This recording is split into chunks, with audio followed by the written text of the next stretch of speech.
Don't you know? Banging our heads to the rhythm of the code. We don't care about dollars or the shiny blade. We're just holding to see the road. It's all every day. Round tripping positions, that's how we roll. We won't make $1, won't celebrate. We're the zero holders, so that's what we say. Zero holders, so that's what we say.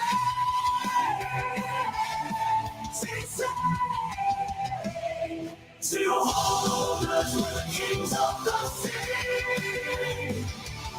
And none for your money, it's the living the tree. Man, look at us actually starting on time. How about that? How about fucking that, man? What's up, boys? Good morning. Good morning, good morning, good morning. Trina, what's up, man? Good to see you, sir. Worldview. Yeah, dude. Yeah, Sir Billy, good morning. Mutants to point one. I'm there. Dude, I'm right there. And probably really soon. Unless we get like this awesome turnaround that I am kind of still expecting. Unless we get it. I live in this space where I'm like, won't shock me if this, won't shock me if that. You know, we saw it with the inscription number 69 that sold this week. Won't be shocked if it sells at 1 Bitcoin. Won't be shocked if it sells at 0.01. Like nobody knows anything. None of this is worth anything until it is. You know what I mean? CJ, good morning. Today is the big day, fam. Will he show up? Will Kojo show up to the show today? We got some lore on this channel now, don't we? Damn, dude, hang on. I'm trying to stream today on Retake TV. I used to stream over there. I'm trying again now. And I think I'm live, but I don't see it. It's like a blank. It's just a blank window. I'm going to refresh. Hang on. Is Kojo going to show up? I think Kojo will show. So are we live? Yeah, we are live. Good shit. We're live on. Yep. All right. We're live on Retake. Good. I don't think I'm going to stream there daily, but maybe, like, whatever, maybe. I like that team. They're pretty cool. All right. I got it on my calendar, right? It's there. In the calendar. In this chat, I want to say, what was it, guys? Like 2 months ago? How long ago do we have Kojo come in the chat and he made his prediction? His prediction is Bitcoin all-time high on December 13th. And crazy, too. Well, okay, hang on. I'm trying to remember if that was before 1010 or if it was after, right? How crazy of a prediction was it? If it was before 1010, I think it had to be after because we were at all-time high just days before. We 10.6, right around there was our all-time high, 125, 126K Bitcoin. And then 1010 happened, and I think it was just after that Kojo was in the chat, and he said Bitcoin all-time high coming December 13th. Came in a few times with it, too. And I didn't hate the take. I was betting on a Santa rally. I still am betting on a Santa rally of some kind. But I like the take. I like conviction. That said, he came in and he said, he didn't say what year. It could be a 2026, December 13th, 2026 all-time high. Either way, I hope he shows up because it's just fun, and I don't take predictions too serious here at all, right? I don't think anybody does. Because nobody knows anything. I'm sorry, the experts don't know. Nobody knows anything here. Whatever you got, whatever's your game plan today, I hope you're prepared to just flip it on its head tomorrow because that's what this space is. I'm not telling you you're wrong, by the way. I don't think anybody's wrong. I'm just saying nobody knows. Everything flips on a dime here because what these markets are and what they mean. And like I was saying about mutants just a minute ago, what things are worth and why. They're worth nothing. Again, until they're not. Until they're not. All right, boys. We got a lot to chat about today. Like we always do. I guess I'm always thankful that, like, back in the day, we'd have days where nothing happens. You guys remember? There were the days, a few years back when, I'll tell you this.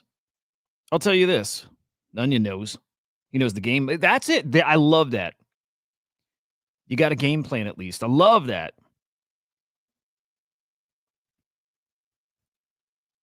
Marty, you just got to hit the like, dude. Then she's all good. Dude, fucking internet culture. We're actually going to talk about that today, like internet culture. Like, right, the poll on YouTube, it's like a classic internet meme, right? And then, do you guys see somebody got fired from? I'm trying to remember what company it was, like big company. Fuck, who was it? Somebody got fired because they retweeted or they replied to a tweet saying, "Imagine the smell." Again, classic internet meme. And he got fired because of it, because the screenshot or the picture happened to be a bunch of Indian guys. And people like want to do that thing they do, the fucking stupid ass cancel culture shit. And they tried making it sound like it was a racist comment, and it's not. It was a comment about it's a fucking hackathon, and it's a bunch of sweaty dudes and girls locked in a room for a weekend, just stanking the place up. And dude got fired. I do want to talk internet culture today. I'll even jump to it. I'm not going to get into the chat now, but I'll even jump to what it is I'm chatting about. Which is Ben Roy. I don't know if you guys know Ben Roy. Ben Roy's got a pretty cool. What he's got a post. Hang on, Edge. Good morning, dude. It's good to see you, man. And Worldview. I don't know if I said GM, but GM, man. And Marty GM.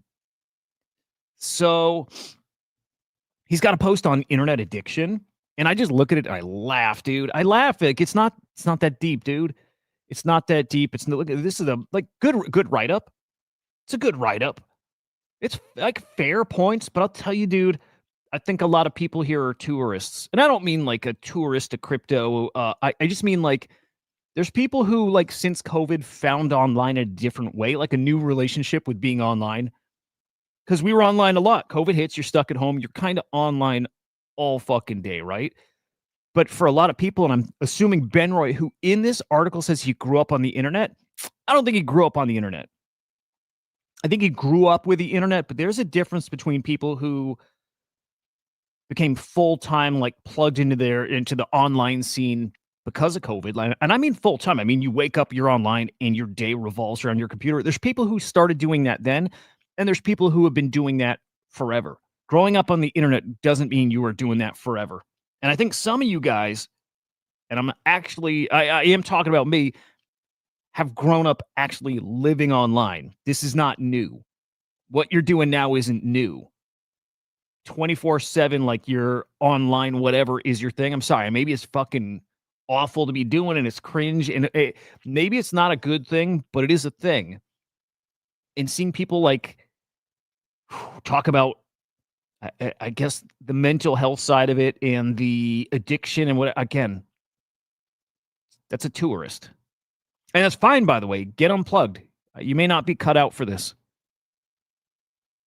But I love it, and I fucking live it, and I love internet culture, and I love the memes, and sucks to see that guy get fired for a classic internet meme. Anyway, that's what we got on the poll today. That's it. That's simple. All right, guys, we're live. Most of the usual place. Are we live on Kick? We're live on Kick. Yeah. Okay, we're live on Kick. And we're live on Retake, and we're live on Abstract. We're live on X. We're live on, I swear there's one more here. PumpFun. Oh, shit. I got to kick off the PumpFun stream because we're actually going to talk a little PumpFun here. And I actually bought a meme coin this week, and I actually like the meme. And I shared it yesterday. I'm going to share it again here today. Actually like the meme. And damn straight, your eyes will get worse here for sure. I had a day in 2021. Yeah, 2021. I stayed up for 3 days straight scrolling Avastars. Fucking adore that collection. But I was up for 3 days. Not because there was any FOMO, but I just loved it and was having so much fun. And it was crazy back then. And COVID was the best.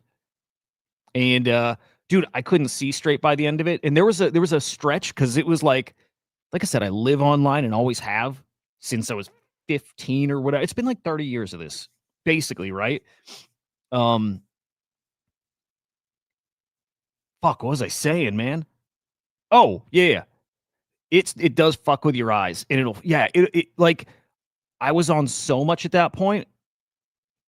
And it's a different kind of just being on and casually doing it. It's different when you're like locked in and staring and reading and researching and like really locked in. And so like 3 days straight of doing that, dude, I couldn't see right when I got away from my computer. Like we left the house. I must think I got like, it almost felt like I had a lazy eye. I couldn't focus on anything, dude. I thought I broke myself.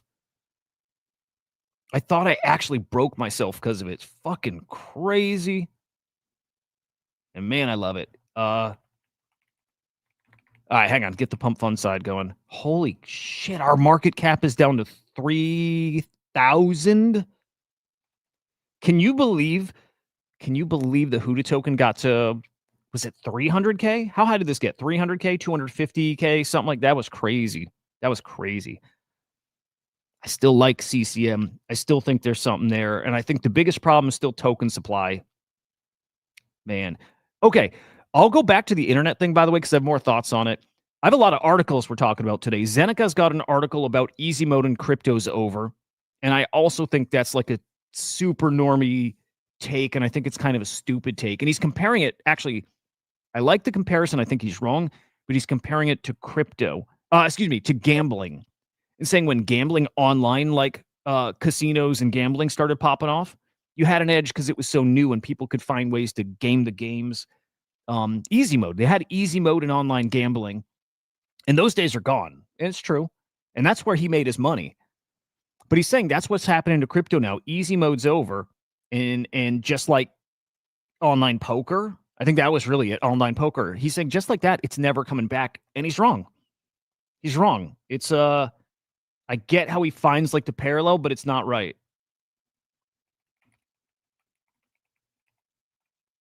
Okay, pump fund stream up. Again, I can't believe this token market cap being at 3K makes sense. It being at 250K doesn't make sense. And if the meta comes back, and I think it has a chance, it absolutely is going to get there again. So there. Okay, hang on. Dude, is retake full of, is it bots now? I don't think it's bots. Maybe. I don't know. GM, if you're over on, oh, that's not a bot. It's a real dude. I'm sorry. Bogey, Boogie, whatever. Yeah, dude. I live in tab hell. I know. Actually, dude, speaking of tab hell, I swear to God, I'm just jumping everywhere this morning. But like, Google's got a product coming out that's going to make my tab hell like incredible. I'm just going to jump to this real quick because it's fucking amazing. Somebody's pointing out that I should use tab groups or whatever. Check this out, man. This is fucking amazing. Google's got this thing called Disco. It looks at your tabs. And then it analyzes which ones like belong together, and it builds you like an app. It's the fucking wildest thing. I signed up to get into like the beta of it, the wait list, whatever. We felt the frustration of juggling dozens of open tabs. It proactively understands your task through your open tabs and chat history, creates interactive web apps to help you complete them. How fucking cool is that? We'll talk AI today too. I'm incredibly bullish on it. And not just like ICM, kind of stuff. Not just like platforms launching a token just for fun. I'm talking like the cool apps we're going to get from AI and the productivity buff we're about to get is wild, man. This is wild. We'll dive into that a little more here. Bourbon Q1. CJ, I'm starting to get worried, man. That's a great thing, by the way. But all the big projects are shooting their shots, right? Like Doodle's now minted their collection. They did their token this year. And Bored Ape's got other side out and they've like done their shit. And Azuki did their thing. And like all the big NFT projects have shot their shot already. And it didn't move the needle anywhere. It's we got nothing left, man. Maybe Burb lines up with like the market getting pretty spicy, and I hope so. We're gonna talk NFTs too. I hope. I'm not sure. China, I want one of those regular punks. We'll talk to some people today too. We got a lot, and I got so much to do. I got to tell you guys, I have, and this is going to be officially announced Monday. I have a big show coming Thursday, like the biggest show I've ever done. it might not get there view-wise, right? Like when Pauly was on this show on X, we had 20,000 or 25,000 views on the thing. But coming this Thursday, and I'll say it here, official announcement Monday. On Thursday, I have a 12-hour stream I'm doing on the Crypto Slam account. Anyone who's like new watching here, it's Crypto Slam on YouTube. It's Crypto Slam IO on X. Here, I'll even throw it up here. By the way, subscribe. Inside NFTs. That's me. Thursday, I have a mega stream coming. Guests on the show. This is gonna be killer. Okay. And engagement's dead, so maybe it's not gonna be that big. But I have Yahoo Finance coming on. I have Cointelegraph coming on. I have Nate Geraci coming on. Yatsu might come on. If not him, somebody from Animoca, but Yatsu might come on. Dapper Labs coming on. Mythical Games coming on. Who else is coming? Say is coming on. The Say blockchain, they're coming. Hang on. VPay is coming on. Hoping to get Virtuals on. Hoping to get Luca Nets on. Who else? It's crazy. I have something like 20 guests booked already, and there's more. They'll be on for 10 to 15 minutes each. And then we'll just keep going through them. And okay, initially the plan was to review. The plan was to review the year 2025. So I wanted to review 2025 in between guests and start the first hour by going through the top happenings of this year. Like celebrate 2025. That's the spirit of the show, right? It got so booked that I don't know if I'm going to get to that. That might end up being the following week. I might do another, not 12-hour show, but I might do like the 3, 4, 5-hour show that's going to take us through all the major events of 2025. And I might invite guests to that too, just to talk about it, have more panels, kind of discussion, stuff like that. Could be really cool. But anyway, it's guest-wise the biggest show I've ever done. Bigger than the marathon stream I did before. Just because the amount of the I don't want to say quality of guests, but right, bigger. Kind of Cointelegraph different, Yahoo Finance different. Who else? Okay, I have Big Will's coming on. Can't wait. He might be watching now. Arbis is coming on. Dr. Emma Sage coming on. Crypto Slam coming on. We got some stuff to share. Can't wait. Tradeport. Who else? Henry's coming on. What's up, English? Good morning, man. Yeah, Henry's coming. Jared Paz is coming. I'm hoping I get Luca or Chef from Pudgy Penguins. I'm gonna keep pushing. They've always been responsive when I message, and they're nice, and I like those guys. And they're at Breakpoint. They were at Breakpoint or still are now. So I'm not getting a reply yet. I hope when they're back, I get a reply. Trying to get Clanosaurs. And I'm trying to think who else I'm trying to fit in here. There's a few more. Anyway, it's going to be big. We may not get the chance to review 2025 on the show, but either way.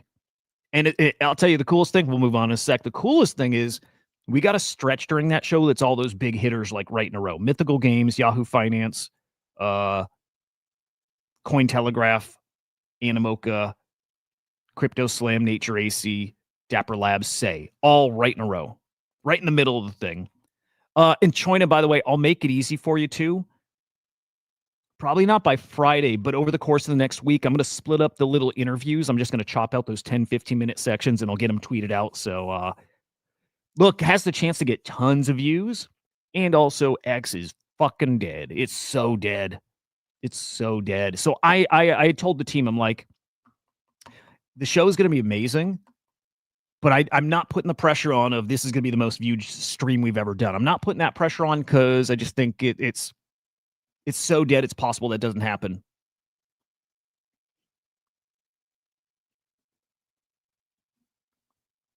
Regarding the poll in a world of classless, Marty, are you offended by the poll? I like real serious. Is that a shitty poll? Is that a shitty poll? It's a meme. I'm kind of curious. It's like one of the best internet memes too. It's great. It's a great poll. Kojo, look out right now. We got to keep an eye out for Kojo. Let's see.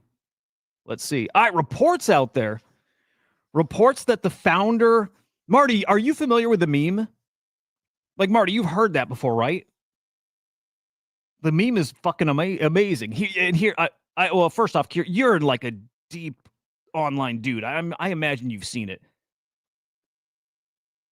Dude, Marty, here's the meme. It's the best. Okay, here's how it works normally. Okay, you see like you see a post that's like heartfelt, or it's a like really engaging story, and then you read it's like pasta, right? By the end of the story, all of a sudden somebody inserts that line by the end, and it's just a classic fucking meme where all of a sudden people are like, "God damn it, you got me." Oh, hang on, let's do it. It's classic. There we go. And oh, by the way, and they're usually this. Oh, there's also stuff like immunity dog, right? You can throw up immunities to the curse. But yeah, they sometimes end with a you like the post or reply, or right, if you don't reply to this post, your mother will die in her sleep. They hit you with that at some point, like right in the middle of the post or at the end. Here, let's get some. They're fucking hilarious because they'll get you. You'll be like deep reading this post or whatever, and all of a sudden it hits you, and you're like, they got me. There's immunity dog. You can play immunity dog.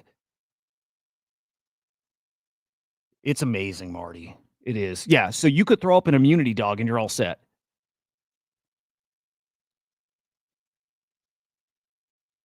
But yeah, dude, this is like a classic internet meme.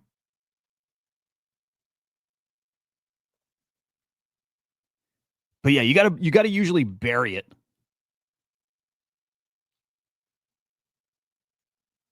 Damn, Marty. Well, I'll tell you what, we've had it up long enough, so I think it worked. Because I love Marty. I'll take it down now, just cause.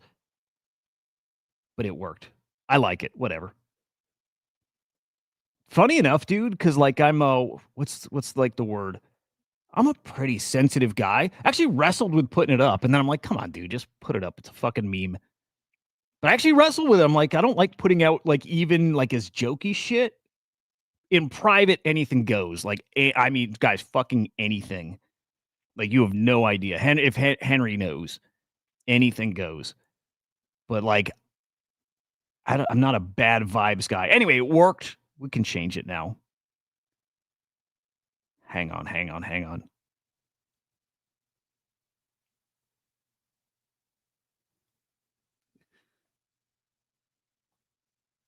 Okay, hang on.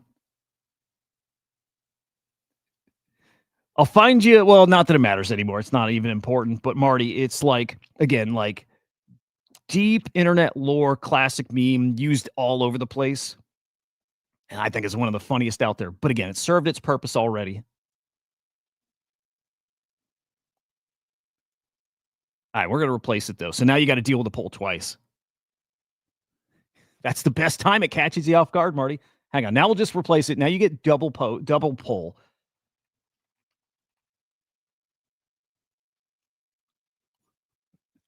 There we go. Love you, bro. By the way, I chatted with Nifty Q and Biggie briefly, just exchanged some messages.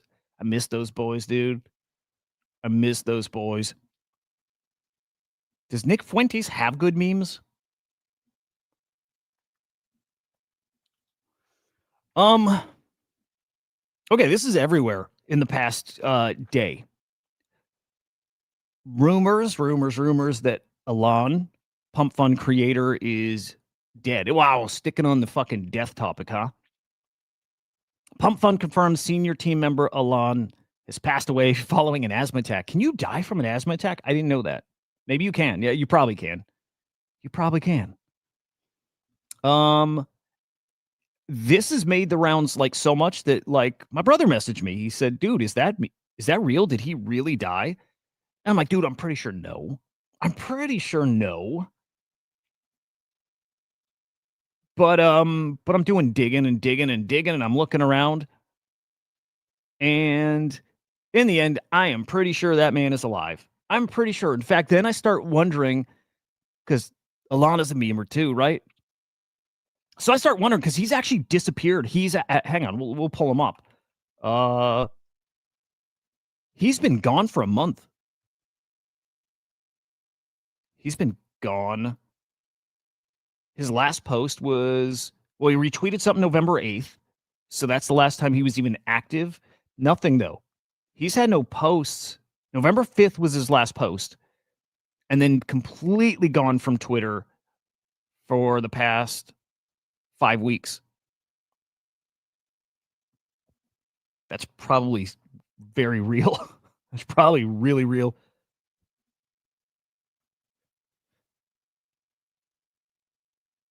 Dude, that'd be sweet.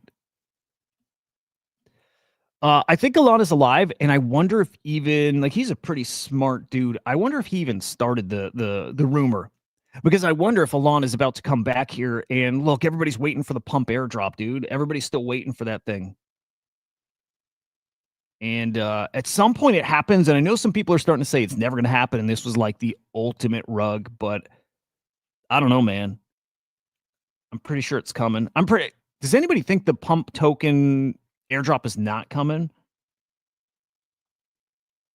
I can't fathom it's not coming. So maybe this is part of like a weirdo marketing campaign to get that going, right? I kind of think so. We'll see. Alon is alive. I'm pretty sure he's alive. So fun, fucking funny, whatever. Solana breakpoints going on right now.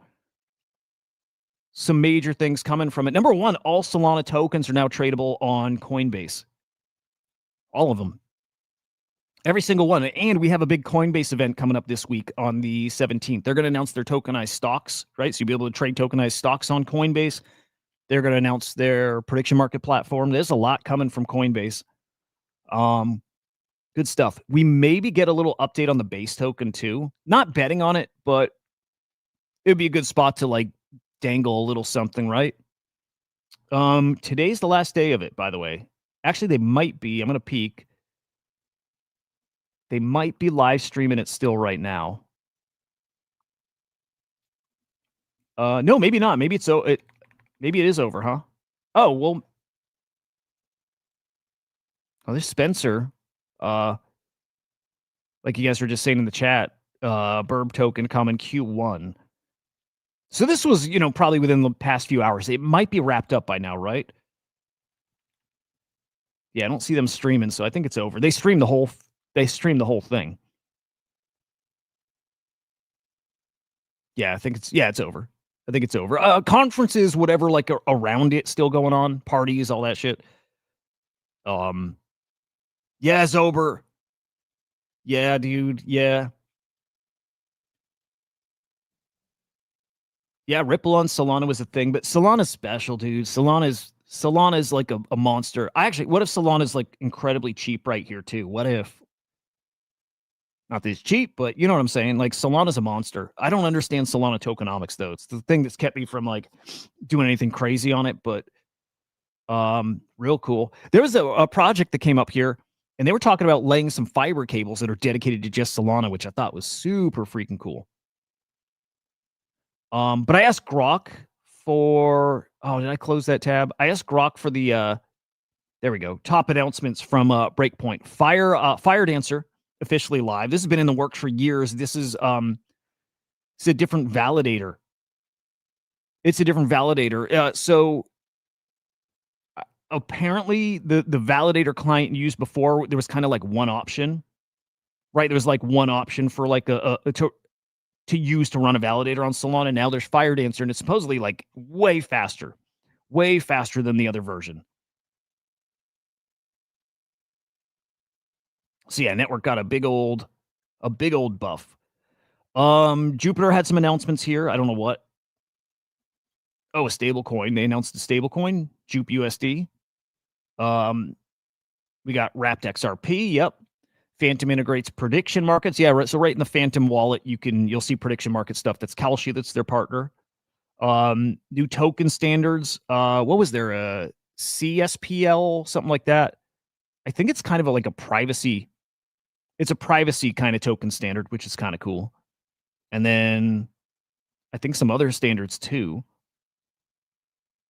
Coinbase trading. Yep. And they confirmed that Breakpoint 2026, so next year, is going to be in London. And I'll say this, I'm real tempted to go. And I don't go anywhere. I've been to one crypto conference, and I barely would call it that, but one IRL event, crypto related at all, was VCon 23. and it was awesome. I loved it. And I left it and I said, dude, I'm going to all of them from now on. It was so fun. And I haven't. And I haven't. But I got a lot of friends that I made in this space that are uh on that side of the world, man. I might go. I gotta get my passport. I gotta get a drive. Dude, my birthday's last weekend. License expired. I'm now like an illegal, basically, right? I don't even have a valid driver's license now. That's how little I go out. But I got to get that fixed. Then I got to get a passport. And then if I can get those done, it's Breakpoint 2026. What do you say, boys? Is that where we do our first meetup? Is that it? It might be. It might be. Wrapping XRP on Sol. Love effects of how flares wrapped XRP. Not good for. So what do you do with wrapped? What do you do with wrapped Ripple on Solana? Like, what's the point? Is it just so you can trade it like natively and like on Solana dexes? Like, is that the reason? I think that's what it is, actually, but I don't know. All right, looking at the market here. Rate cuts announced this week, 25 basis point cut. FOMC was interesting. We'll still get the meeting notes, right? What, next week? Week after? I don't know how far after those come, but a little while after. We hear more from the Fed and what they were talking about behind the scenes, right? Powell comes out and he does his speech and he sums up what they're talking about. It's pretty like a pretty mixed bag. Wrestling with inflation, wrestling with the jobs market, and they're trying to control both. Earn underlying tokens for wrapping XRP. Okay. So wrestling with both. Before Powell came out, it was reported, I'm glad this actually wasn't true, but it was reported that that they said rate increases are on the table for next year. I heard it and I messaged Henry and he was listening to the same stream as me. So he heard it too. And we're like, oh, fuck, dude. Like, yes, 25 basis point cut today. We heard that, but also rate increases on the table for next year. Heard that. I'm like, fuck, dude. We're going to get wrecked here then. When they announce it, we're wrecked. And it didn't happen. It didn't happen. In fact, all Powell said was either rates stay the same or we get small cuts or we get big cuts. There was no mention of increases, which was cool. But still nothing. We're I don't know. You see Bitcoin 90K, ETH 3100, BNB 891, Ripple 204, and Solana 132. Just, yeah, not great. Down in the past 24 hours, what, 2 to 4%? Nothing crazy, but that Santa rally we're hoping for, man, we're still hoping. I still am hoping what's his name shows up. Kojo, you're on the clock, buddy. Today was supposed to be Bitcoin all-time high. It was supposed to be.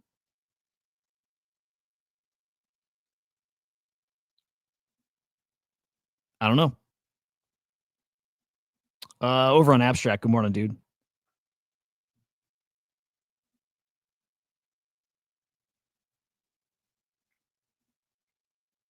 Shit, man. We'll see. I bought a meme coin this week. Again, I showed it yesterday. I'll show it again today. I've been spendy this week, and I'm not super happy. CJ, I think that has to be it, right? So I was listening to. Actually, I like this guy a lot. I'll show you. There's a kind of streamer on here that I like. He's like a fucking nerdy goofball dude, and I like. Dude, there was so much cool shit this week, man. Outside of crypto, Supergirl trailer, Game Awards, Expedition 33 won Game of the Year. It won like 8 or 9 awards, dude. We got a Street Fighter trailer. We got so much cool shit. I kind of want to get nerdy at some point, but okay. I was watching on Agenda Free TV. I like this guy. I'm telling you, this is actually what I want to do. If I could do exactly what I want to do streaming wise, which is kind of what I'm doing Thursday with the marathon thing. This guy just streams all the time. He streams with every fucking headline every day, and he'll stream for like 24 hours straight, or he'll pop online for a couple hours, just headlines there. He streams for an hour or two. Another headline, big news thing. He's online. It's like mainstream stuff. It's politics. It's entertainment stuff. He's a super nerd. But anyway, I like that shit. I would stream all day and just kind of do that crypto topics. But what was the point? The point is he was covering it. And I heard it from him. And so ultimately, CJ, I got to believe that's where it came from. He heard it from an analyst and then he reported it. But he reported it as if it was coming from the Fed, which it clearly wasn't. Sovereign, good to see you, man. Dems and state governors trying to make Trump executive order on AI preemptive of states illegal. Oh, no shit. So the executive order, this was a thing where states can't have individual AI regulations. It's like one rule for, AI, like less red tape here. I didn't know that they can overturn executive orders. I didn't know they could do that, dude. It's like I saw it this week for the first time, by the way. I didn't know they could do that. If executive order doesn't hold and Congress doesn't pass preemption, big lib states like California and New York control AI. Yeah, and it's like with Coinbase where certain coins are illegal to trade, right? It's stuff like that, right? They're going to make rules like, oh, this new killer AI product or app or tool or whatever. It's crazy, but they could say, yeah, you can't access it here if you're in Illinois. It's crazy. And it's also something like Pornhub where certain states, I think Texas now and maybe Florida, you have to like go through a KYC kind of thing, right? You got to prove you're 18 plus. So it's stuff like that. I don't think AI. Hang on, Sovereign. Let me go to that. Look, AI is kind of scary.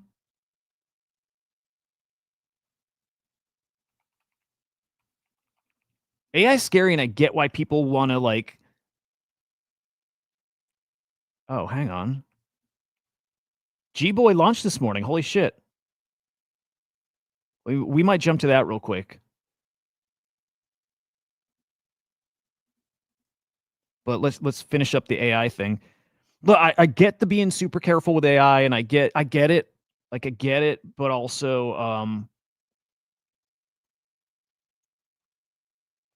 I don't know. I think AI is so important. I think slowing it down is maybe I don't know. Maybe I don't even have an opinion on it. Slowing it down, I can get why that's good, and also I can get why going at light speed's kind of important too. It's a weapon.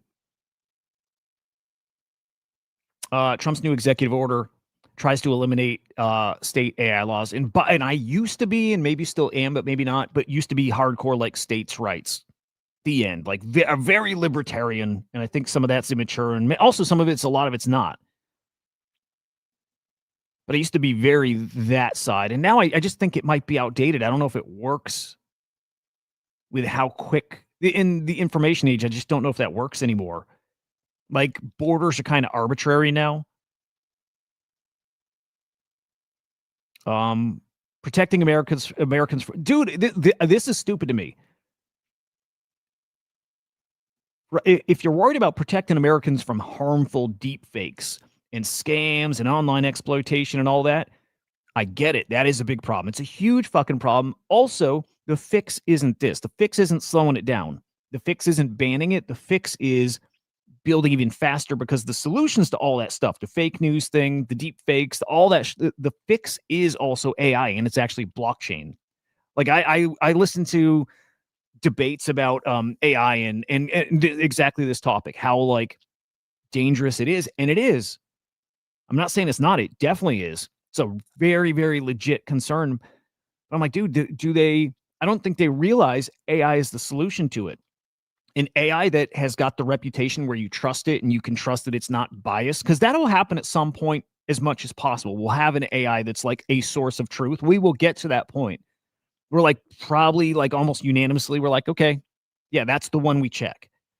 But I think we'll know because I think it's its knowledge is somehow on chain, something like that.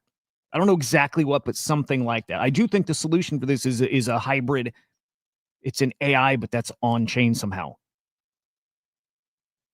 Just so transparent info that's available to everybody everywhere. It's going to take a while. But I think the solution is there, and this just slows down the fix. Trying to have a great day, man. What's up, Hoods? Good morning, dude. Analyst expert saying the Fed should be and might be soon raising rates. Got it. Okay, so that probably is where that came from then. Yeah, interesting. All right, the Yuko. Yes, sir, sovereign. Fuck them, right? Yeah, when you're the government's the solution to everything. Yeah, they really do believe that because they're twisted. And they don't know they're evil. You ever go down a path and you end up losing yourself, right? And you end up realizing, God damn, I didn't even see how like off I was and how like not twisted, wrong way to put it, but you know what I mean? You start realizing, ah, fuck, dude, I didn't even realize, but I was pretty off on that, right? They're there. Like I think a lot of these people and maybe government as a whole don't know they're evil. Like they don't know it. Actually, maybe this even ties to the Do Kwon story. You know, sometimes intention's great, and I believe their intentions are good, the government, but like they don't realize they're the bad guy at some point. They don't realize how lost they are. I think most of them are there. Um yeah, this is interesting. Look, it was a fun week for NFTs. I think so. You had the Doodles launch, which wasn't good. We'll talk about that some today too. But former Doodles team members are running this Yuko project. And so they have these NFT badges out there. They did the physical blind boxes. I did end up buying one. I bought a blind box. Yeah, dude, Zober, that's it. It's true. I need to check if the blind boxes actually got a little token allocation. I doubt it, but I gotta check. But anyway, their token, G Boy, it it's live. Let's peek at it. Ran to 45 mil. So what probably happened, and I don't know because I'm just seeing it now, but what probably happened is they did something where you had to send your badges to like an address. So you take your NFT, you got to have a little trust, and you send your NFT to this address they had posted. And I think if you did that, you probably got a token stimmy. I was thinking it might be tied to a PFP as well, and maybe it's not, but definitely token. So let's see. Here, let's play the video. All right, let me reshare so we get audio too.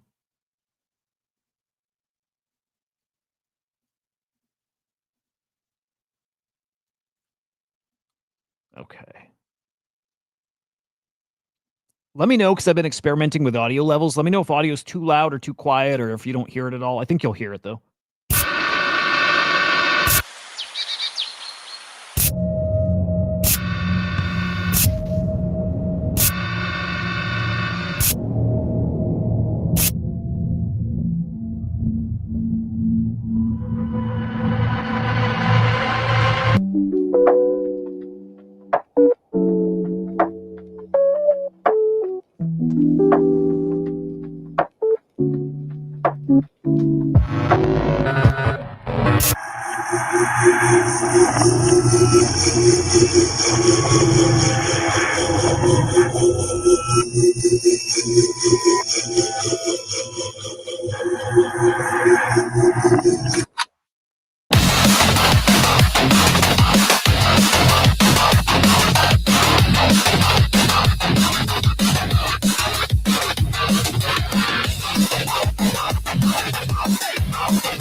Yeah, it's pretty badass. That's pretty cool. Yeah, and all right, I like that. Great art direction. By the way, AI is wild. AI is fucking wild. Did you guys see Disney invested what $1 billion into OpenAI? Okay. So here's the token, 15 mil FTV.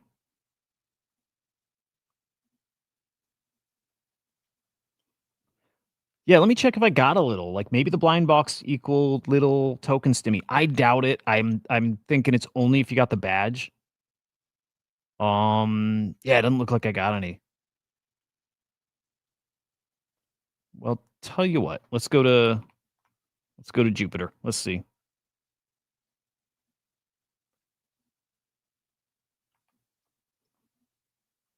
Yeah, nothing. All right, so I just bought a blind box. The end. I just got a blind box. Stupid. It's not stupid. It's not. Kind of is. I bought a blind box. God damn it. $100 blind box. Do we like this at 15 mil? I don't hate this at 15 mil, maybe. Um,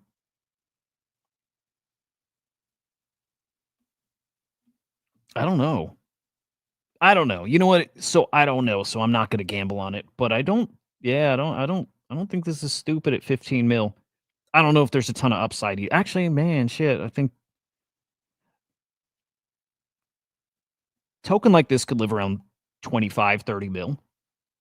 And also maybe 15 mil is where it lives. But yeah, there could be some upside on this. I'm not going to play it, but there could be some upside here for sure. For sure. What's Dude at?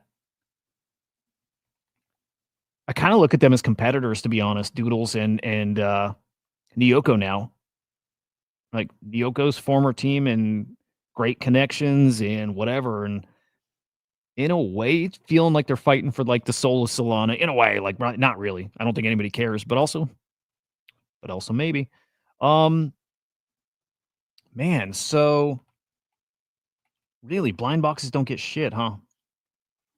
Maybe that's gonna lead or help if there's a PFP like on its way, but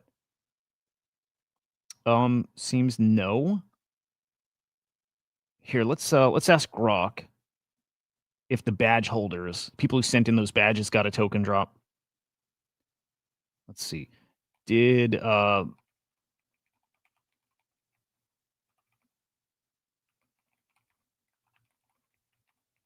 let's see if it knows. Grok is the best for research, man. So good.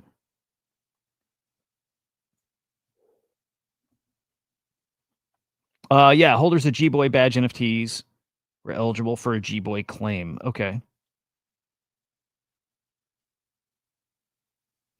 If that's correct, I'm sure it is. Dude, how great is that though? Just Grok is my main research tool now. ChatGPT is for like, oh, and it sucks now. 5.2 sucks what I played with it. But ChatGPT I use for writing, Grok I use for research. Top tier holders could claim 500,000 G-Boy. Dude, when that dropped $15,000, no shit.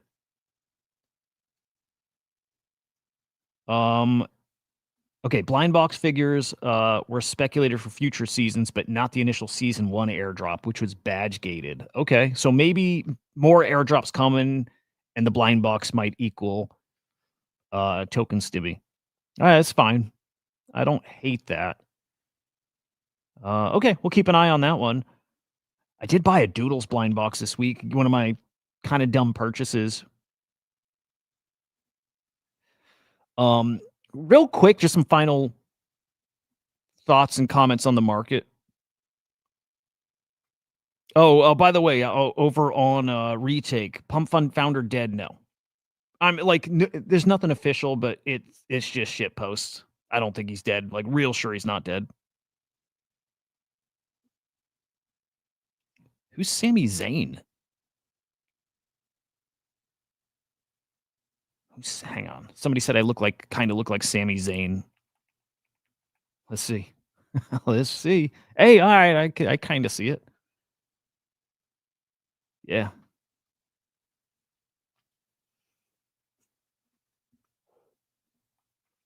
Um, 10-10, dude. 10-10, like, still wrestler. Dude, I almost downloaded a wrestling game yesterday. Like WWE 25 or some shit. I used to love those games. They were so fun.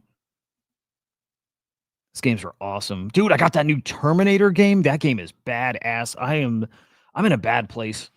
I'm in a bad place. I'm not really, but I'm playing games. If I'm going to play games, I'd rather they be the short, quick, you play for 10, 15 minutes and done. But like there's that new Marvel, I forget the name, that new Marvel game that came out, that like pixel, 2D beat 'em up game. And that new Terminator game is kind of the same. It's like Contra. It's fucking awesome. And then I'm watching like movie trailers and getting excited for that shit. And I just hate when I'm into like I hate when I'm into pop culture kind of things because it means I'm not like locked in. And man, this week I got to be locked in. I got to prep that. Like, man, I got Yahoo Finance coming on. I should probably know what the fuck I'm talking about. Probably. But anyway, market 1010. People still trying to figure out what broke that day. We know it was like Binance mispricing shit and a cascade from there. But like, it's still people are trying talking about it and how it broke something here and like what's our like road to recovery. I don't know, man. Do Kwon sentenced to what 15 years in prison, and we chatted briefly about it yesterday. I got this problem where I like defend people. I just do. I defend SBF a little bit. I'm like, man, I don't think he. Well, it's like we talked earlier. I'm like, I don't think he set out to be the bad guy at all. I don't think he did, and then got lost on his way, and then he just started, fucking drug fueled, turned into a maniac, and then he had to like keep up the game and tried to dig himself out. But like, I think it matters if you set out to do something wrong a little bit, like a little bit. And I like Gainsey's post talking about it too. What I liked about this was the comparison to Hayden Davis, right? The guy behind the Libra coin, like set out to scam people. There's a difference there, I believe, with the Do Kwon and Hayden Davis, who Hayden Davis isn't even in jail. I don't even know if there's an investigation into him still. I think it was closed. I think there's a difference there. Do Kwon deserves jail. I don't know. Does he deserve 15 years? He might. I think I read like 16,000 people had declared bankruptcy after the Luna crash, like directly related to that. So yeah, definitely deserves jail time. 15 years, like maybe. I don't know. But yeah, it is crazy that he's a villain, and he is, and Hayden Davis is out here still scamming. He's still scamming, dude. He's still doing meme coin shit. He's still launching stuff. He's still selling coins for like Libra and Milani. He's still out there doing all the same shit. That feels wrong. That don't feel wrong. It is wrong. So I don't know. I'm with Gainsey there a bit. Be super careful, fam. I'll keep talking about this probably every single day because now other people are starting to as well. Well, I have not stopped talking about it. And now everybody is. It's good. Look, we had the government shut down for how long was that? Over a month. And government reopened. We were hoping that sent us back into special times, and it didn't. And yeah, what's scary is we're probably going to get a government shutdown again in January. I would bet we are. Just a feeling. But it's being talked about. Now, Kalshi, this is as of like what, 2 days ago. 43% chance we get a shutdown end of January. All they did, kick the can down the road little bit.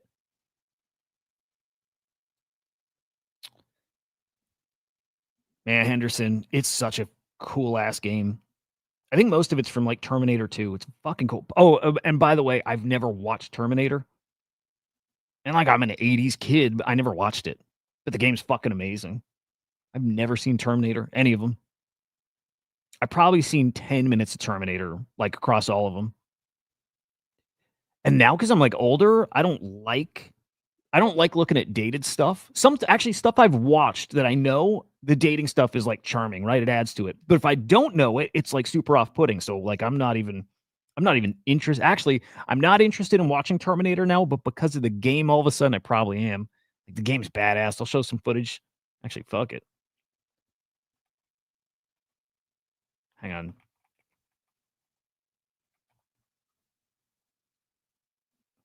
And it's meant to replay too, and you replay with different like characters, and like you might play the like one mission guns blazing, you play the next stealth and shit. Like,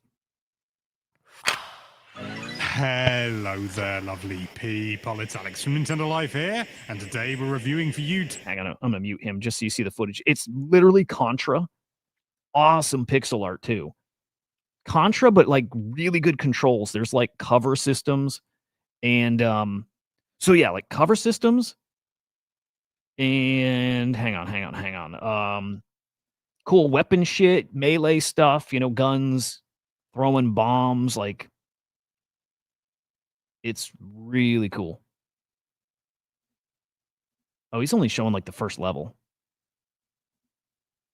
Would be badass if they were co-op, but that's from the first level. It looks like 100 times better than that in some of the later levels. It's a really cool game. Wait, is that what I'm watching that one? It's a really fucking cool game.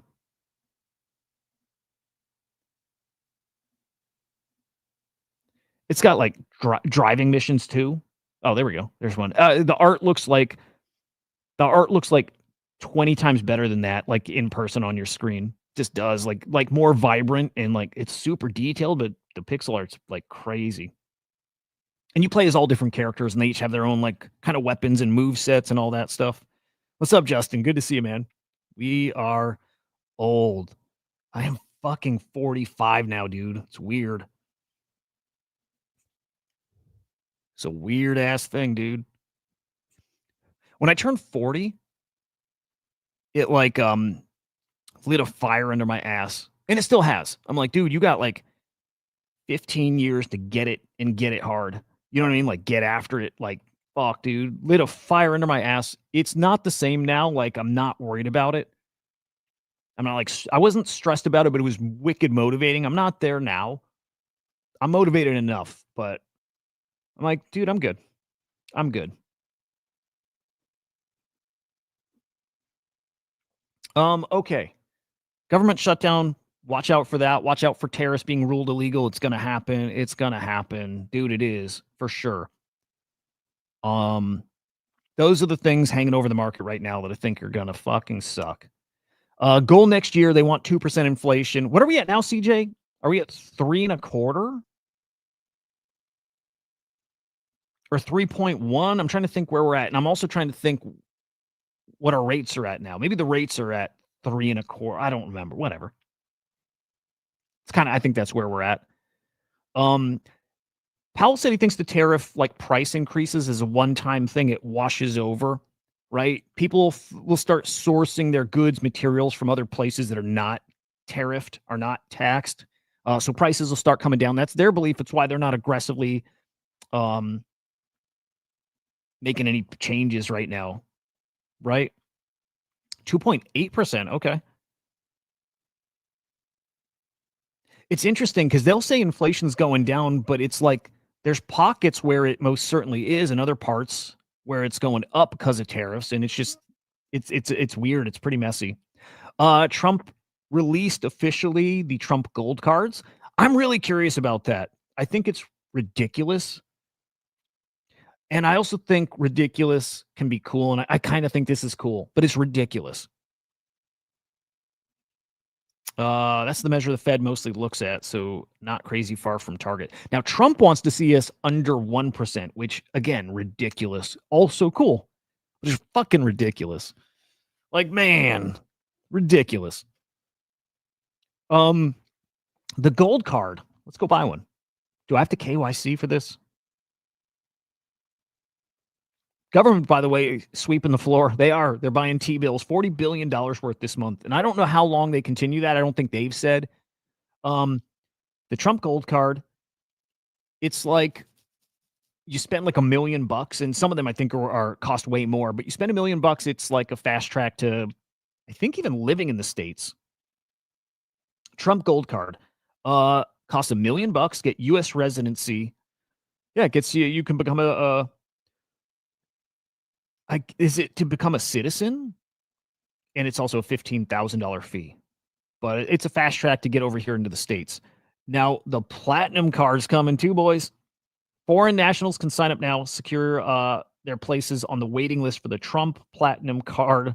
When launched and upon receipt of $15,000, the processing fee, and a $5 million contribution, they'll have the ability to spend up to 270 days in the U.S. without being subject to U.S. taxes on non-U.S. income. Honestly, I don't get it. I don't get it, to be honest. Like, I'm sure somebody can explain, how is $5 million worth not even a full year in the States? Like, what's the purpose of that?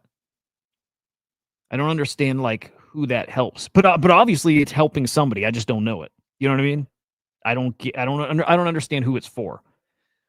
Trump wants rates under 1%, and I think he's fine with 3% inflation if economic growth is at 4% or something. At least he can easily make a case for why that would be a good scenario. Okay. Yeah, I don't know who this is for. Now there's a corporate card, $2 million contribution, receive U.S. residency in record time, $15,000 processing fee. Oh, and you can transfer it. Okay, this is to bring like to have workers over here. And you can transfer it for a 5% fee. Yeah, I think this is ridiculous. And if it works, here's why I think it's cool. It's ridiculous. I don't know if it's right. It feels not right. But the cool part is if it works, if there's actually demand for that, well, then I think it's cool. Kind of that simple. If it works, I like it. I'm open to anything, dude. I'm open to trying new shit everywhere. Because why not? Everything sucks. Everything's broken. And I don't know that there is a right way to fix any of it. You know what I know is not the right way? You know, everybody says, like, even Trump saying the MAGA thing, make America great again. And we just need to go back to our old rules, right? Just do things the way we used to do. I'm like, you don't go back. You never go back. You can't go back to where you were. You can't force your way back. Right? Like, if you take all the rules from back in the day and apply them to right now, I don't think it works. Everything changes. It's like looking at the Constitution, and a lot of it does apply now, but I wonder if the founding fathers were writing the Constitution today, if it would have been the same thing. It probably wouldn't be. You know, maybe it would. But yeah, I always think it's a mistake to say, well, we were good back then, so we just need to copy what we were doing then. It works. It works a bit, maybe enough, maybe, I don't know, but it's totally different these days. I don't think you just go back. Anyway, that's why I'm okay with trying new things and seeing what works now, today. And you just got to keep perfecting that shit. But I think that's interesting. That's all. That's all it is. It's interesting. And it may be cool. A fear of mine next year, we'll get to NFTs in a second here. A fear of mine, what I'm excited for next year and the year after and the year after, what I'm really excited for the next 10 years is growth thanks to AI. And that's both on the jobs front and the productivity kind of conversation. AI makes us better. Jerome Powell talked about that too. AI is not really causing to loss of jobs. It might be leading to like new hirings slowing down, but it's not where jobs are not being eliminated because of AI. And what I'm hoping is there's job growth, job creation next year because of AI, because the data centers that are being built, the infrastructure that's being built, all of those things. That starts really next year. I'm really hopeful next year and beyond because of exactly that. Now, if that doesn't play out like so many things, then yikes, dude. That's when I start getting worried more and more that on the crypto side, that we don't get any kind of special action. And beyond that, broader implications in the market, not good. Oracle stock took a dump. This was yesterday. Down 7%, reports that their data centers for OpenAI delayed till 2 years, 3 years out? 2 years, 2 years. That's the kind of thing that will hurt us, is if there's delays here. I expect delays too, right? But fake report. Fucking fake report. It's not even real. Stock rebounds. Data centers coming next year. It's just funny. That's how fragile shit is.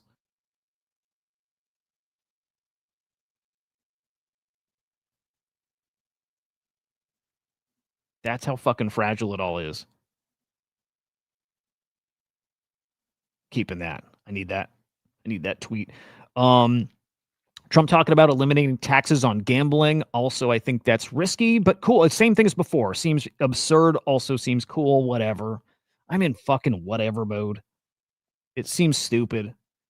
Also, I'm all for it. Make sense? All right. Let's get to the ETH versus USD conversation. Funny enough, that was going to be a good, meaty, girthy conversation, and I think they've already rolled back what was going on there. But still, I want to talk. I want to talk about it. Talk about NFTs and how ridiculous and how cool they are still. I love them, dude. I love them. Bought 4 NFTs this week. Bought 4 NFTs and bought a meme coin this week. There it is. It's all rigged and not for the little guy. It's crazy, man. It's crazy. Like the exemptions and write-offs and fucking things that, you know, that certain people have access to and that the little guy doesn't. And it is a rigged game, and it's set to keep the people who are on top. And this is not just like words, and this is not like saying they. You know, you could say they rigged the thing. They would, and it's like, well, who's they? You know, they're in control. This isn't that. This is reality. It is rigged.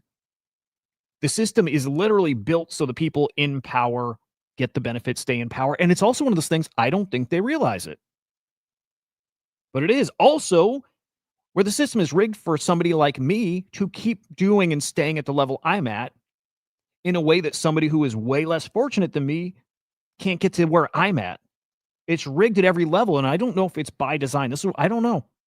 By design, or it's just the way it happened and people don't realize it's that way, but it is how it is. Hey, badass, dude.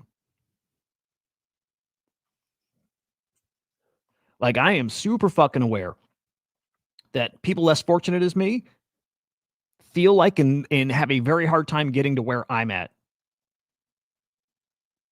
And I'm at a very I don't even know how to describe where I'm at, because I don't feel like I've gotten ahead anywhere in the past 20 years. In a way, I haven't. I could even say 10 years for sure. I'm no further ahead anywhere. New skills, right? New skills, new whatever. But like quality of life, cost of living, all that stuff, I'm not further ahead. Might even be further behind now.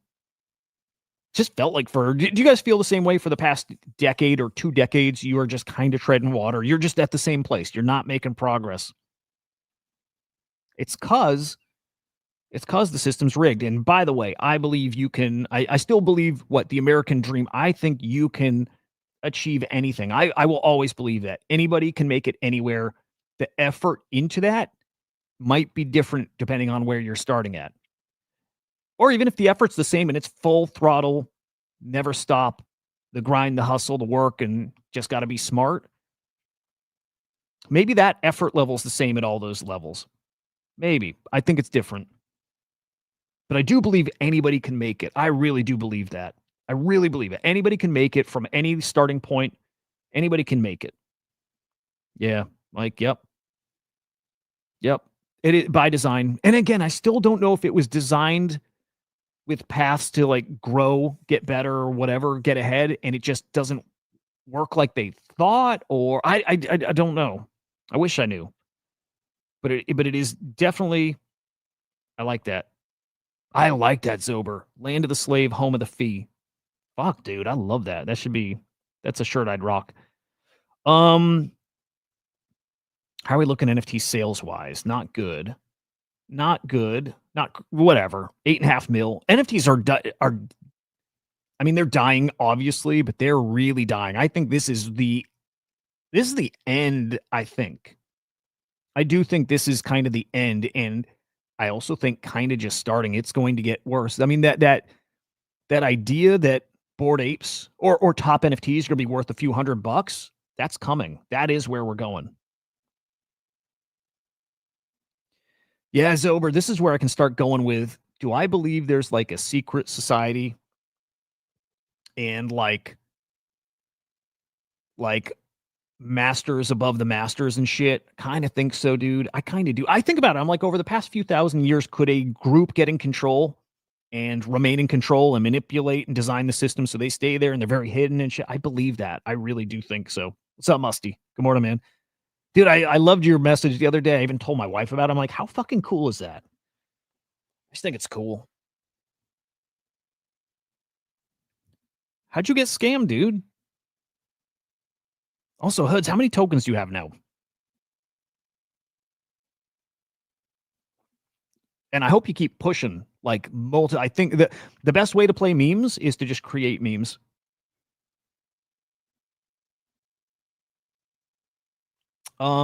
Okay. Value of NFTs going to 0. Like way lower than it's at now. Dude, way fucking lower. But like, dude, I looked at our index for the first time in a minute. And dude, NFTs are down 99% from their all-time high. This is an index that measures the value of the top 500 collections cross-chain. 99% crazy. Absolutely fucking crazy. You know what I'd love?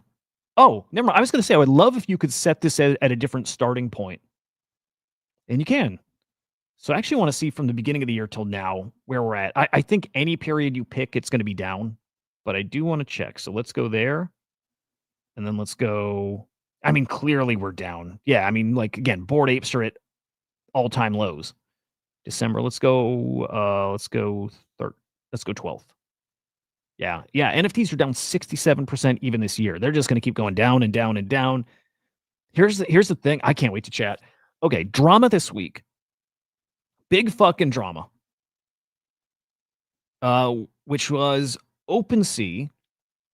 This is a weird thing. OpenSea now it changed the default way NFTs are displayed. Their price used to be in ETH. And it now shows them in USD. What's weird is mine said that forever. Forever, I don't know how long that is, but like Cats Fanatic was asking me about this a couple days ago, like a week ago. He's like, how the fuck do I change this? And then it started becoming noise on the timeline this week too. And again, I'm like, mine has been showing in crypto because I changed that setting, I want to say months ago. I don't know how new this was, or here's probably what it was. They've had this option here since OS 2 launched. And I must have changed it day one. And I don't know. They didn't force the change to USD until now. There's something weird. Again, mine was set to crypto. It was not on USD like everybody's, but it's because I'd already like toggled the setting, right? But the dilemma here is OpenSea, their default setting was showing everything. I'll even flip it here. Default setting was showing everything in US dollars.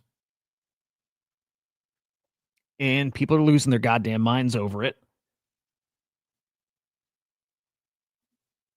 And it's crazy to me.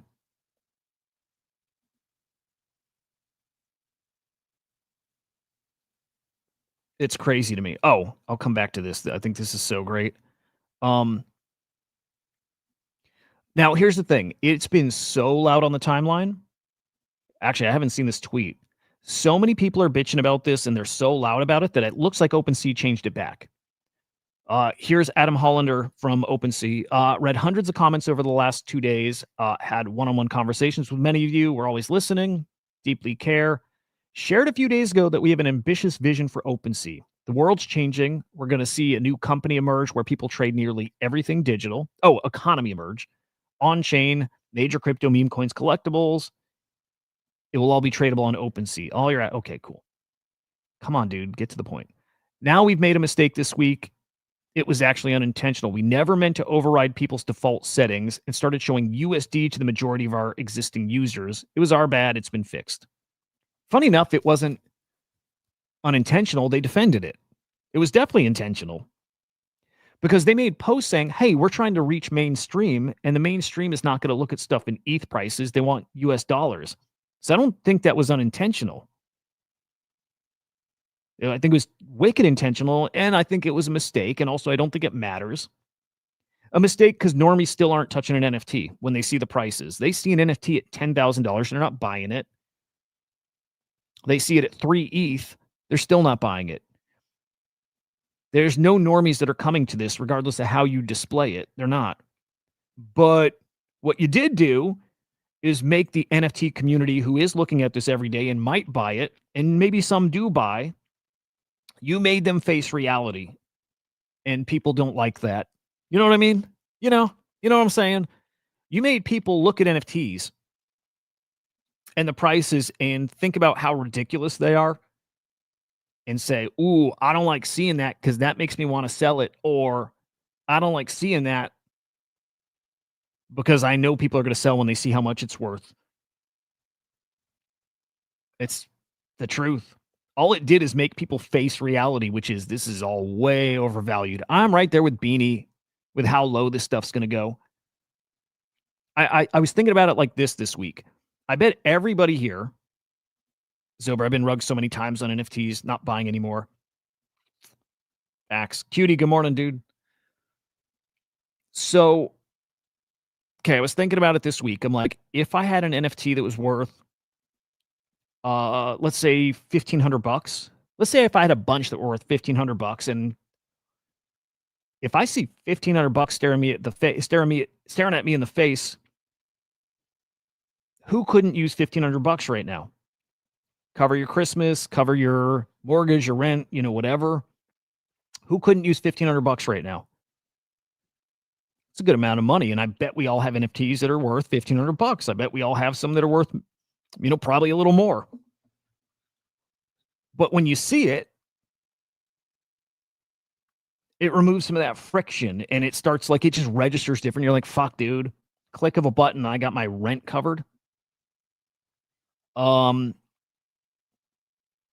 That's what happened this week. Now, I went even a step further. I said, what if I'm looking at my wallet? Let's say I need $1,500, or that would make my month way easier, and I could sell it with one NFT, boom, done, gone. But what if we get to the scenario where it's like, I've got 10 NFTs that are worth, I don't know, $100. I got 15 NFTs worth $100. It's just seeing it right in front of your face. You're like, I got $1,500, and all I got to do is sell these 15 NFTs that, truthfully, I think they're going lower. I don't care anymore. So much easier to sell when you just see that number, and you can literally, you take 1,500 and you associate it right with your bills, your whatever. These are going so much lower, man. The fact that we have NFTs that are worth that, they're all going lower because they're worth a lot. They're still they're still valuable. They're very valuable. They're going much lower because people are going to keep needing money. And this is the easiest way to make money right now, is selling your bags. I'm not saying it's easy. What I guess what I'm saying is, you're still holding NFTs that have some value. And man, where are we extracting from these days? Where are we making money? I think people are going to be cutting their losses. And this is not new, but it's like, cut your loss season and take out that money that is not going to be there soon. It's going so much lower, dude. It's going so much lower. And Zober, yeah. If Yatsu comes on the stream this week, I'm excited to chat with him about this, that next NFT wave, because I still do believe. I still do. I really do. And it's Zober, we're on the same page. It is metaverse related. It is ownership related. It's a few other things that still have to happen, but I do think they'll be, look, NFTs only happen because people are rich for a year or two. That's it. Excitement because new tech and people were rich. I have a hard time not seeing that, or seeing that not happen in a decade or so. I have a hard time thinking that won't happen again. Economy's doing fantastic. People are making a bunch of money, and tech has got people excited, and gambling. It's a gambling world now. And NFTs will be there then. And what's actually so cool is, a lot of the NFTs right now are going to feel actually historic. You know what I mean? Some of them will really have proved themselves.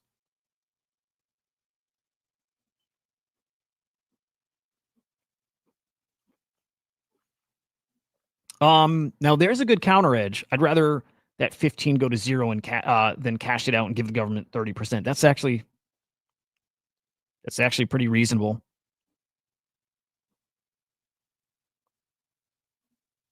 I like that, Mike. Yeah, you're saying that because I love you're saying that because at absolute bottoms, that's what people say. Which specific part, Mike? The so much lower thing, or going to zero and all that? Which, by the way, I do think we're basically at the bottom. I still think NFTs have possibly a 2x, and I'm talking like main collections. I can see all these things 2xing next year. Oh, yeah.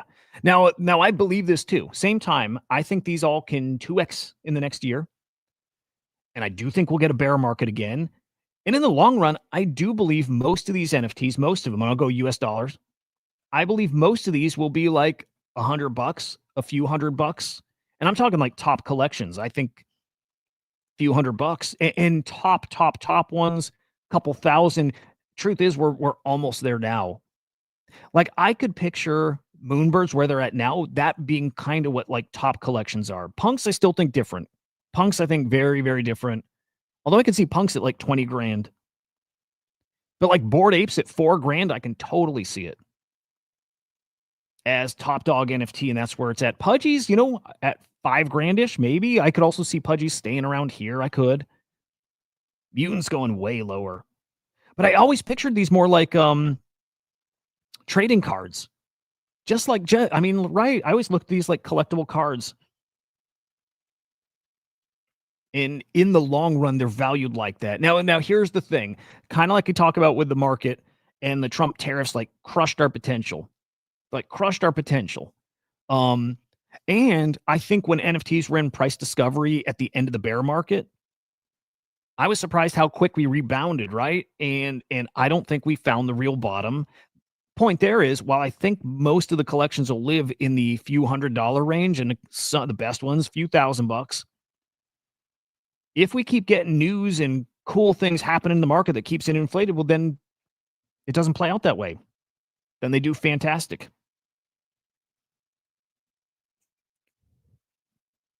But yeah, I do think these have a lot further to fall, especially if next year's not great, especially if we do get a bear market in the next year or two, like a good year of just nothing happening and struggles IRL. They're just worth a lot of money still. They are. I mean, a Bored Ape at 15 grand. I am sure some of these ape holders are getting to the point, will get to the point where they need 15. I mean, we saw it with that Inscription 69. Leonidas clearly needed some money.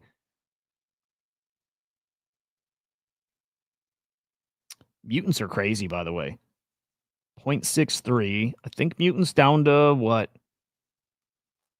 Again, just like what could I look at and it wouldn't be surprising to me? Mutants at 0.1. It'd be really surprising, to be honest, and also probably can happen. 0.3, 0.25, 0.2 is where I could see Mutants really getting to. And at that level, that would mean Pudgies are probably around 3 or whatever. I don't know. This all is a lot further to fall. And I think this all can really do decent next year. Decent, again, as in, I could see Pudgies back at 10 next year if the market gets hot. I can see that. I don't think that's crazy. And I can see Bored Apes back at 10, but I don't think they live there. And maybe they don't do that, maybe, but I can see them doing that. Just wild. Anyway, the pushback from the community, though, about the US dollar versus ETH listing thing, it was, I think everybody's takes were fine, by the way. I get liking it priced in ETH, but I think when people saw the dollars, it scared them. It scared them because that was the fast track to this stuff really collapsing. And probably Zober, when an NFT cost 15,000 4 years ago, and now it's worth 1,000. Yeah. God, it was fun though. And I do think that comes back. I really do believe that. I really believe that we see. I know most people don't think that. Don't think we relive anything like 21 and 22, and I really do think we see it again. It's a symptom of excess.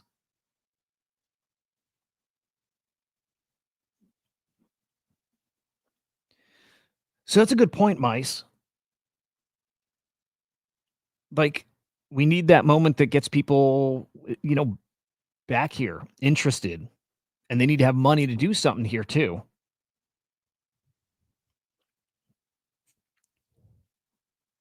Do you remember in 21 the dump before the last pump to all-time highs? Yeah.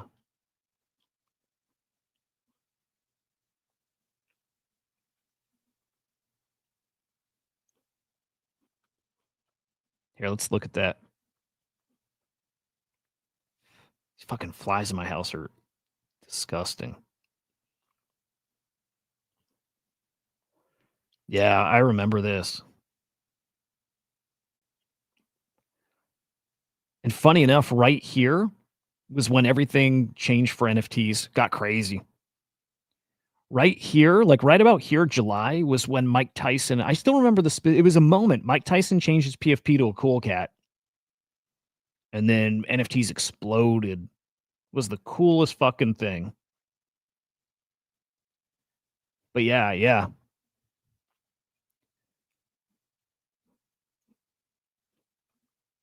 Switch from pay to play to play to earn. Switch from pay to play to earn would be nice. Yeah, I just think we need some new fun shit. I don't know. I don't care how they list them, ETH or US dollars. I don't think it matters. I don't think it matters at all. I do think this is a funny take, though, from Adam saying it was unintentional. It was definitely intentional.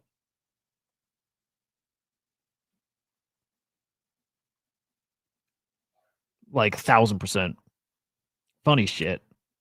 I like him, by the way. So I still think art different. I do. I think art different right now. Different. I think art right now special. I think right now art can be very valuable still. Very valuable. I'll play the Beeple clip. Some of you have seen this. This is talking about, this is like an art, well, like an art major, like a schooled art critic talking about Beeple's exhibition, The Regular Animals, at Art Basel last weekend. I'll say this, man. I'm going to reshare just to make the audio as good. I'll say this. So, like, every so often you'll see a collection that like stands out in an artist catalog. But people, you know what I mean? Like, artists can just mint and have tons of collections, but like there's certain ones that are like milestones, or they just become standouts in their catalog. I think this might turn into one of Beeple's. I think it might, because of the reaction to it, because there's people who hate it, and because it's the traditional art world that hates it. I kind of think this becomes like one of those defining things for Beeple. And so I think that collection is super, super fucking special. And I think it could be valued like it's super special. Hang on, let me see if my bubbles popped.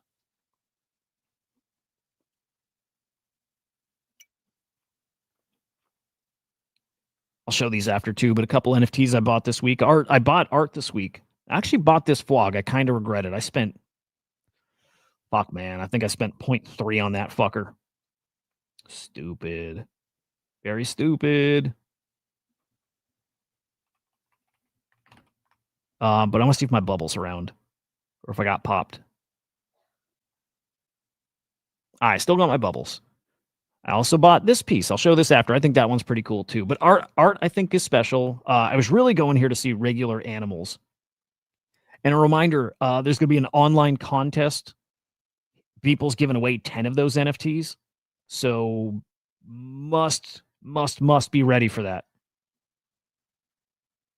Where is, I'll just search it.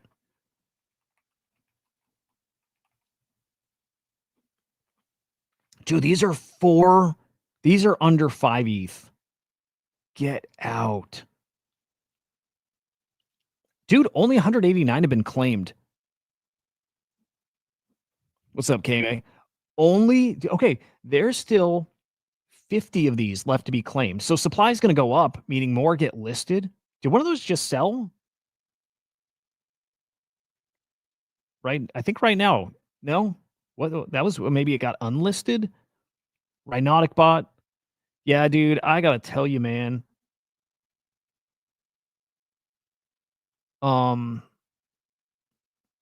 At 5 ETH, I'm sorry, this is crazy. By the way, I'm trying to, oh, that's a Warhol. Okay. The rarest are the Musk ones. And I think that maybe the Beeple ones as well. Yeah, the Beeple ones. The Elon Musk looking ones are like, I think, the rarest. That's a Musk. Anyway. Dude, I'm sorry. I think these are going to be worth a lot. And let's get to the reason. Let's get back to the reason. The reason, again, I think it's a standout. I think people hate it. I think it then becomes a defining piece for people. Let me play this art critic's criticism. She's ridiculous. what people showed at Art Basel, that was not it. I have a master's in art history. I audited the Introduction to DX Art program at the University of Washington. The first page. I have a master's in art history. Get the fuck out of here, man. Like, when you hear her take, when you hear her take, I'm sorry, this just like Beeple's reply to this whole thing is how much it means to him that people call it not art. Like, these people are threatened, and it's awesome. Of its kind in the nation, and I understand digital art. I like digital art, and I know the history of digital art, so when I tell you this, please know it's not reactionary. I'm talking about is a series of 100,000K digital boxing ring sculptures where Jeff Bezos, Mark Zuckerberg, and Elon Musk were positioned as robotic monuments to masculinity, power, ego, late-stage tech capitalist cosplay, and they were pitted against dead art geniuses who also have problematic backgrounds like Picasso and Warhol, which is meant to be critical, but somehow it just lands as ick. Here's where it gets actually controversial. People represented himself at Art Basel. No gallery, no dealer, direct to collector. If any other artist tried that inside the main fair, they'd be shut down immediately. So why does this section allow it? And what does that mean for the future of galleries who literally fund this ecosystem? Because let me promise you, galleries are not thrilled, and they shouldn't be. And he wasn't even the only one. Another artist was literally selling their own work on the floor. It's a structural shift that feels really dangerous to me. Let's zoom out for How fucking exciting are those comments? The thing we loved about NFTs that got us actually like spending the kind of money we spent on NFTs was because of that. We believed they were dangerous to people like that. We believed they were a structural shift. We believed that it would cut out the middlemen. We believed this gave artists power to make it on their own, right? To not need to be invited into a cabal, and only then can you be successful. We believe that this could change the world, and especially the world of art. And I still believe other places too, but she's saying all the things that got me excited about NFTs. That feels really dangerous to me. Let's zoom out for a second. What is Art Basel actually for? Because if we're now saying that sold out spectacle equals cultural value, then the fair isn't curating culture anymore. It's just hosting a very expensive trade show for attention. Yes, it's sold out. Yeah, so they are the ones who get to tell you culture, what culture is. Like what art is, what messages are important and which ones aren't, right? They're the gatekeepers of it. It's why NFTs are so important. A very expensive trade show for attention. Yes, it's sold out. Yes, the market clearly wants it. Both things can be true at once. Something can sell and still be conceptually empty and not art. If the bar for art comes loud, techie, branded, testosterone coded, and crypto adjacent by Vibe alone, then we're not expanding the canon, we're shrinking it. Digital art deserves serious space. James Turrell there was magnificent, but this people work wasn't serious work. How bullish is that? I don't know her as far as her connections, how influential she is or anything. But that's one of my favorite things I've seen in a minute. There you go, Musty. Yep. But again, I especially with art and what makes art valuable, it's kind of like its significance and how like kind of controversial all that shit. Anyway, this makes me feel like that Beeple collection is different than a lot of his stuff. And maybe one day is more important. I mean, it's all great, but maybe is more important than a lot of his stuff. And that's subjective. But again, this feels special. 4.87 ETH. For a Beeple 1-1 that now is going to become like a very controversial thing in the art world. I don't know, man. I don't know. It's tempting to free up 5 ETH and find a way in. It's tempting. That said, maybe the first thing to do is get in the contest. Where I'm trying to find the artist. Animal? Yeah, there we go. I got to find the artist. I'm sorry. I need the contest first. The giveaway. There's a giveaway for 10 of these. I'd rather wait and try to like score one there. Yeah, there's only 11 as of now. Only 11 Beeple versions of these, and then the Musks are rare too. Yeah, the Musks are rare, and I think the Zuckerbergs are rarer too. But those are the rarest. I think Picasso and Warhol are the most commons.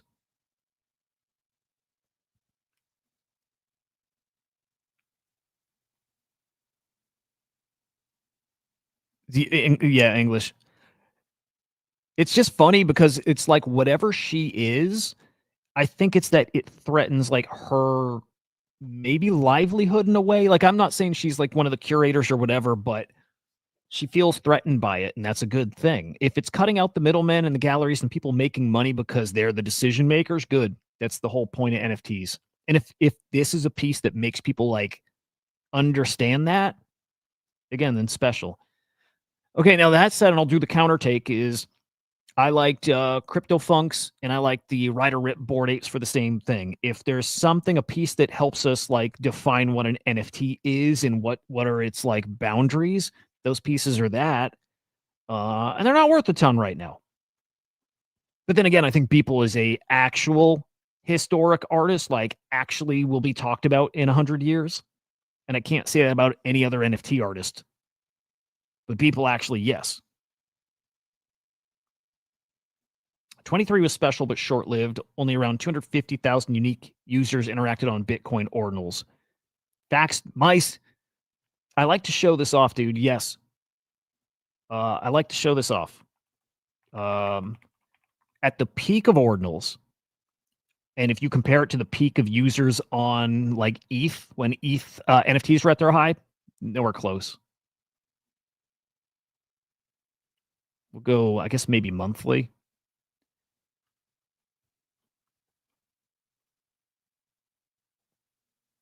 So we can either do like December. By the way, blue and yellow was basically our all-time high for buyer sellers, and it's really hard to see. But let's go like in April 24, which I think right then is around like the node monks to like 0.9.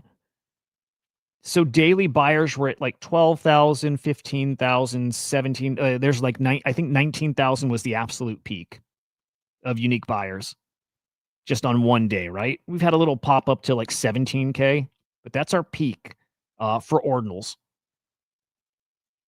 Sorry, that's really hard for you guys to see, I think. And then you compare it to ETH NFTs. I don't think, I mean, we obviously saw we obviously saw the top of ordinals this cycle, but top for ordinals like in like over the long haul, don't think so. Okay, peak for NFTs. And of course the timing matters, but peak for NFTs, we're going back to like February, March, April 21. We're at 50,000 buyers. So we're talking like a range here from like 30,000 to 50,000. We're talking like 2.5 times more people and on the ETH side during its peak. In fact, if I go look at 20, do I want to look at 24? I guess it doesn't matter. But yeah, I don't. Ordinals, it was and still is a hard sell for most people. If I believe the NFT meta comes back, it's possible that happens at the same time where more people are onboarded to Bitcoin in general. And maybe at that point, because that's years off, the ETH people who stayed away from ordinals because it was icky and hard and whatever, finally fucking bite the bullet and they do it. Again, point there is I don't think we've seen how high ordinals can get. I don't think we've seen it. I don't think ordinals have felt an NFT bull market. I'm not saying 24 and end of 23 wasn't crazy, and you could argue, you could definitely say that was an NFT bull market, but I mean, it hasn't seen the kind of conditions we saw NFTs last cycle, for sure. Just hasn't. And 5 years off, I think we see that again. Yes. Yes, sir. English is a good barometer for that. Absolutely.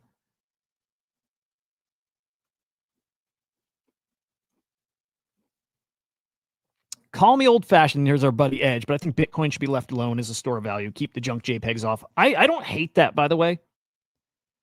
But I'm always also like, kind of like with the Trump stuff and the Trump gold card, if you can do a thing, just do it. Let's see. So the fact they exist, I'm just like, they exist. Let's have fun. Yeah. I still do think that ordinals. No, okay. I try to keep clarifying here when it's an I think or I hope versus I believe. I still believe ordinals have got a very special future ahead. Like I believe it. I think we're in that period right now when like CryptoPunks were out and there was a small group of people who collected them and thought they were cool and special and maybe could be a thing. I don't even know if they really thought that back then. They knew they were cool and unique and yeah, they knew they were special. I still think we're there for ordinals. For honestly, for all of NFTs, I still think they will matter a lot. You're got by a trending Solana bot on Telegram took your funds.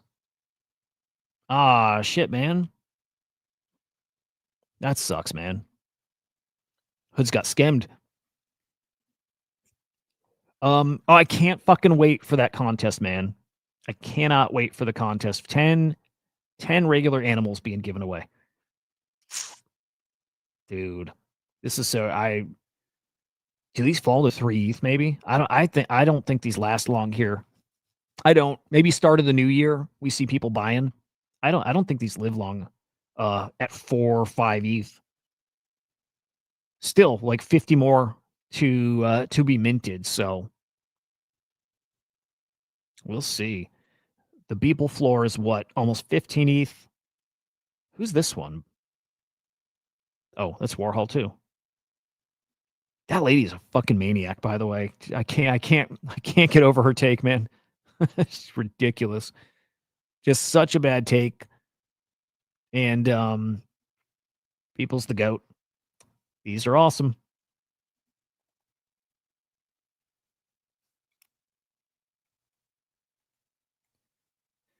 Doopies mint doodles. We don't have to spend much time, but done over. They slashed the Doopies selection size from 25,000 down to 8,888. I bought one at the end. I figure there's not a ton of downside on it. I don't think there's a ton of upside either, but figure if Bored Apes, if doodle holders come in and want to just like save face and collect because they love the brand, price doesn't matter. They just want to support. I'm like, they got some upside. Maybe there's a 2x there, not betting on it, but there's some upside. And also the downside I don't think is crazy. I don't think there's crazy downside on them. They minted at one soul. Can they get to half a soul? Yeah, but I don't. I've played crazier things. Doodles might, yeah, they absolutely might be dead. I think they exposed the team, like as far as do they got the chops as a team to like make it? I don't think so. I don't know. I feel like some teams get like they make their money and they lose the hunger and they lose the edge. And I think that's Doodles. And I think that the team, actually Musty probably knows this a lot better, but I think the team members they lost this year that, now are with Nuoko and wherever else they might be, I think they lost the maybe some of the most important pieces of their team because they don't seem to have any business savvy now.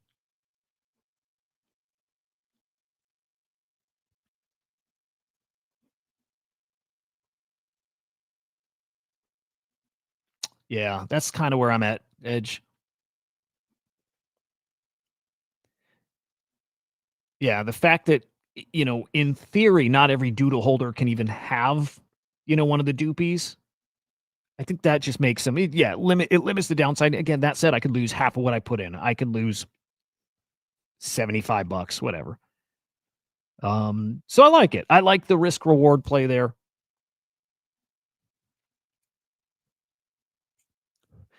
Musty, do you think they lost the pieces, like the team members who did know that stuff? Because that's what it feels like. Because the execution was so shit. They announced too fast. They announced at a really awful time. Holiday season. People at Art Basel kind of deal. Conference season, holiday season. Algo maybe changed where reach is like brutal. And then from announcement to mint date, way too short, way too unclear with the rules, different ways to claim depending on what you hold. Not a great like allocation for different kinds of holders. The claim window for OG Doodles was only 8 a.m. to 11 a.m., a 3-hour window in the morning Eastern time. Like they just fucked up everything.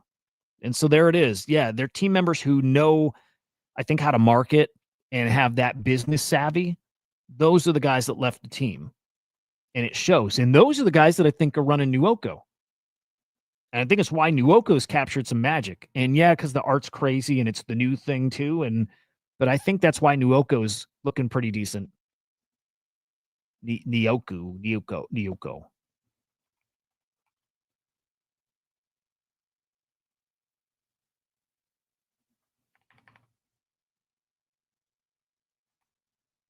Isn't that it? Nyoko? Whatever. Well, I don't care. Oh, it's G-Boy. Thank you, sir.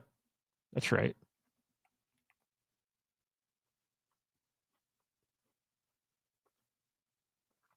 I'm just going to find the CA. I hate searching tokens.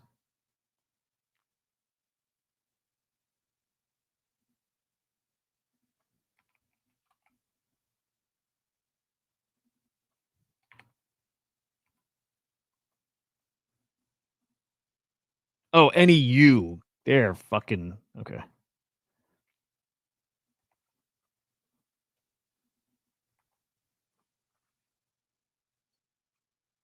Okay, still at 18 mil.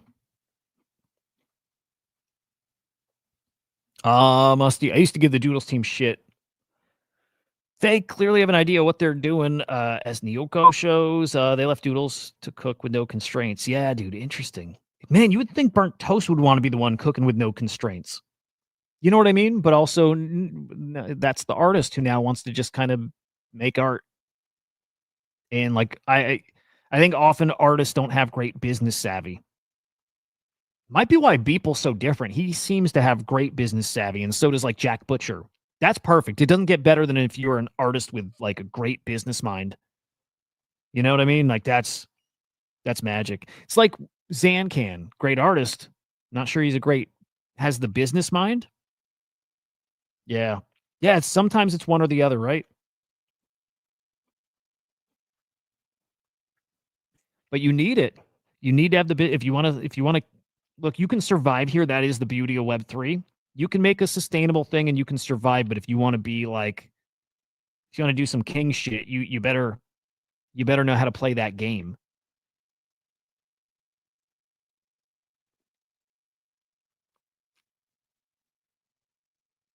Yes, I think that's okay. Here's I don't know Burnt Toast at all, but yeah, people passionate about what we have here.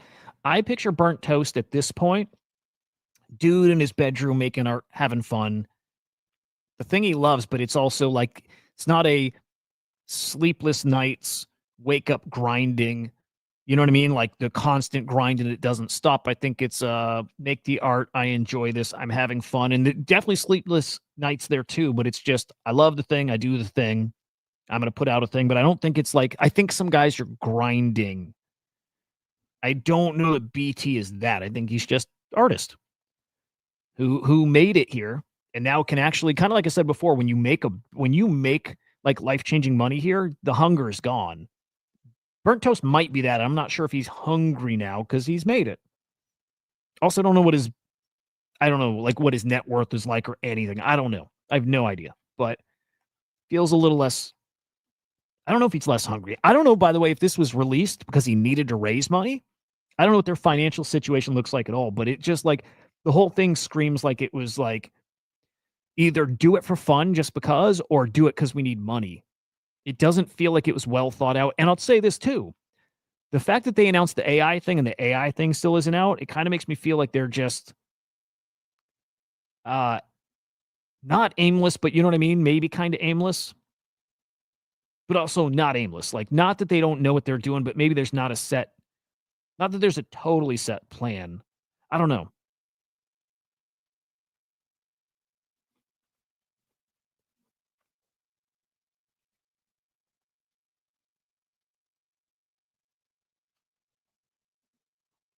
But okay, rooting for them. Always am. Always rooting for all these guys here. Okay, we got some new mints coming up. Oh, I'll just mention this too.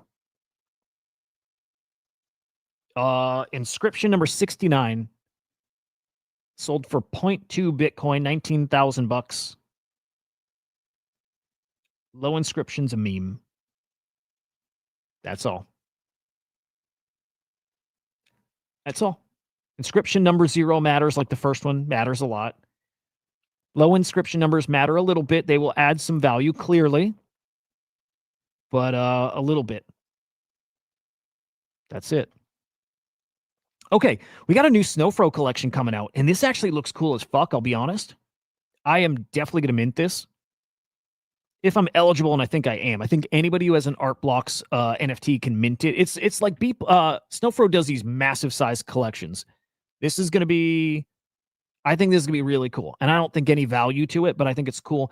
Reason being, we'll get to like the purpose of this, but I think this is a way for you to have your like your own Chromie squiggle, like your signature.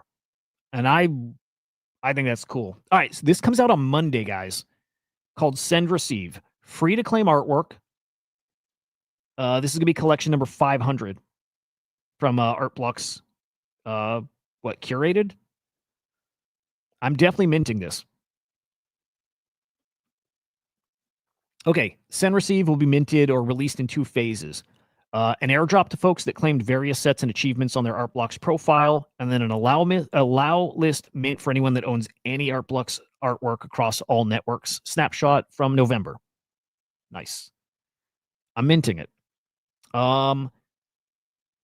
It's a participatory project, aims to explore the interconnectivity of the ETH network and the humans that reside within.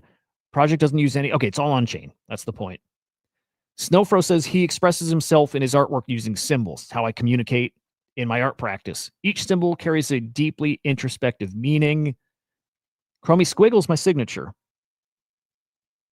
I love that about it too. Chromie Squiggles took me a minute to understand, and then when I got it, I'm like, I dig it. I like it. This was the Velocity, right? Wasn't this the Red Bull Racing like Velocity release of his? I forget the name of it. But I owned a few of these and I actually like it a lot. And I actually used this as my email signature for a while. Actually, I think it's still there. I never removed it. I did sell the NFT, right? But symbol of hope, encouraging myself and others to always look forward, not backwards. I really like that one. Heart and Craft. That was on Arbitrum, I think. Symbol of empathy, kindness, gratitude. Big collection, right? Lift I struggle with. Like, didn't love it, didn't quite get it, but self-portrait symbol highlighting the interplay between burden and perseverance. Send Receive is different in that instead of imposing a symbol of my own, I'm inviting you to create a symbol that's a reflection of you and who you are to share with the world. See, this is where I start thinking this is now going to be my signature, which I love.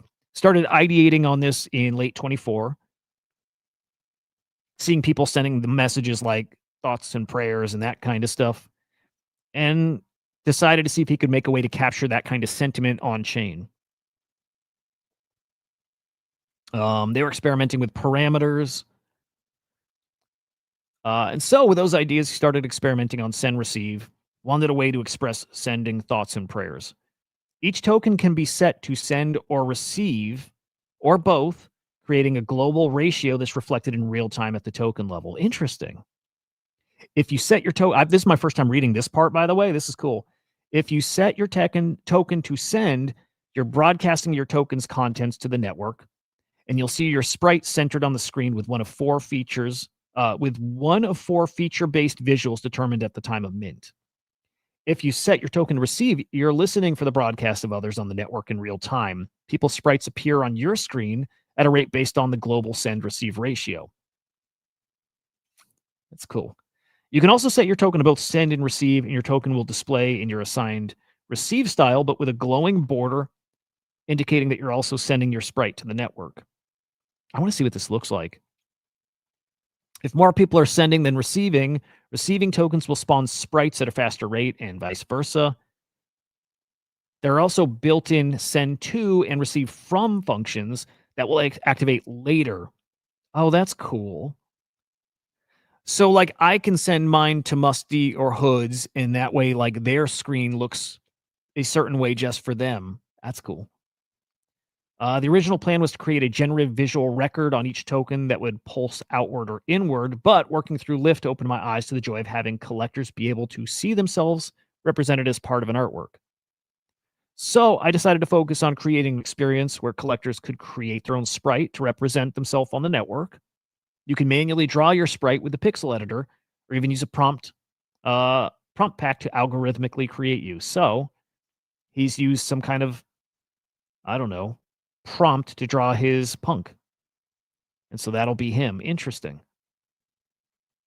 And as music is a big part of my life, I wanted to facilitate the process of creating tunes that would accompany your sprite too. So you'll find a music tracker interface to build note sequences with 16 instruments built into the. Oh, that's cool. All on chain. Oh, this is cool.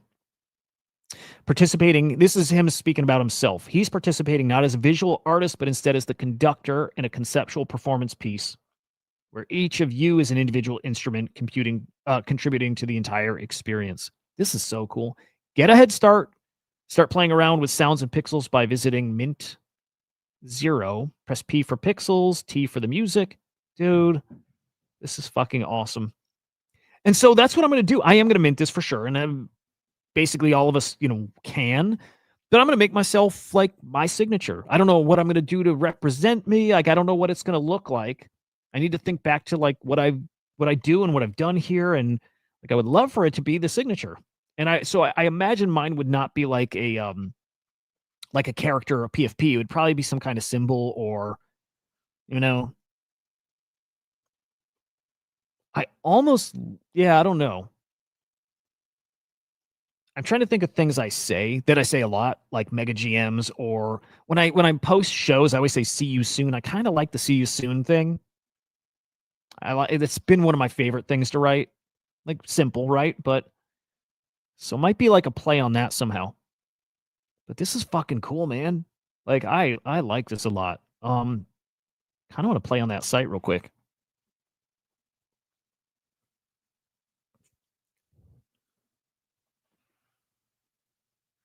What's up, Mercy?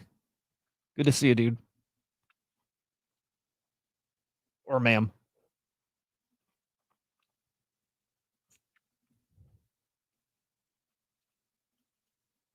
Dude, I do like retake. I do like.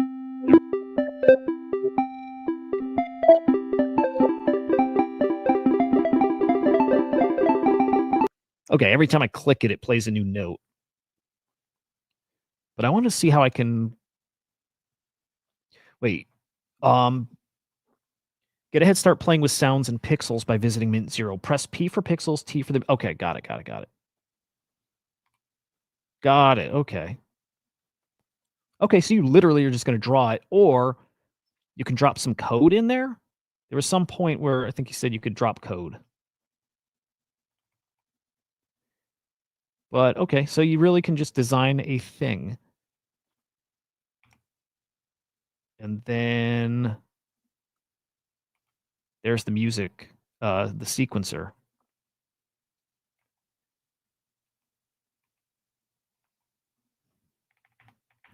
That's cool. That's cool. I think that's fucking badass. I fuck with I've been known to fuck with sequencers.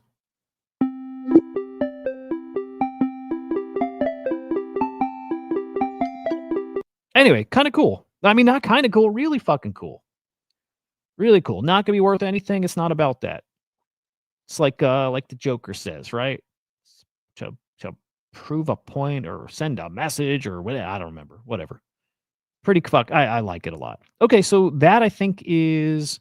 Oh, it's Monday again. It's tomorrow, so I might play with it a little more. I wonder how long you have to create your piece too. I don't want to be rushed with it because it's a busy ass week coming up, man. It's a busy ass week coming up. Oh, and by the way,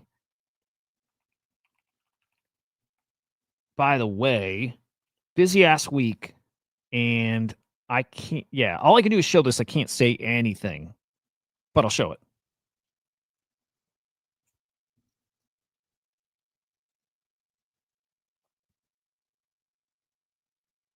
There it is. That's it. That's all. I'll show it. Okay, also coming this week, man, we've got regular punks. It's a little play on the Beeple thing. I'm not sure I love this. Oh, no, I take that back. I do love it. I don't think I'm going to mint it. 10K collection, 0.0069. There's some kind of battle thing, right? What's up, Luna? Good morning, man. As in, like, I think there's like a prize pool, and these things like battle to like win the prize pool. It's something like that. Yeah, I don't know. If they survive, like if you keep it in the end, I may mint one. If it's like you're in an arena and you lose, you're out and you lose the NFT, I don't think I'll do it. I just like to keep stuff, right? I just like to collect.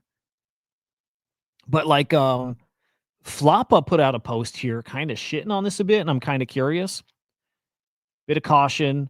And Floppa's great, by the way. He's got a great art platform.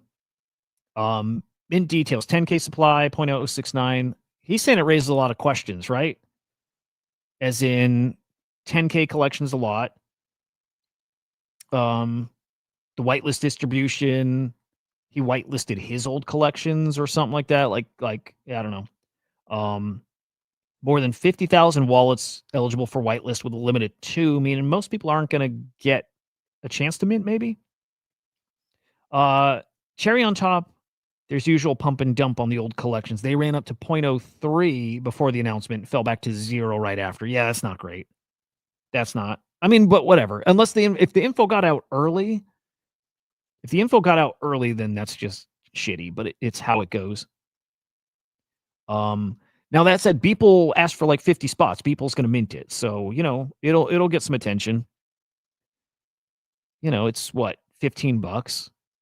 Somewhere around there. I don't know. I might mint it, especially if you get. Oh, this mints today. Yeah, this mints today. This mints in like 3 hours. Man, if it's at public, I might. I don't know. I just would love to see what the arena thing is. Like, are your NFTs burned, basically? Where are they minting, by the way?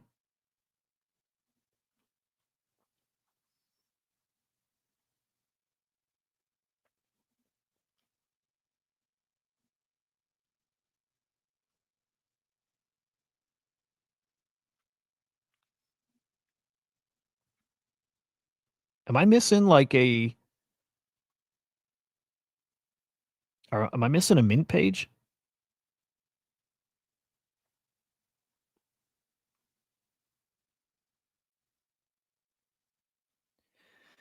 Yeah, shit. I don't know. Maybe sitting that one out. Maybe minting. Don't know. But that is a now-ish thing. Where the fuck is the mint page? Maybe OpenSea? Hey, bro, let's show your collection. Galavis has got a new collection.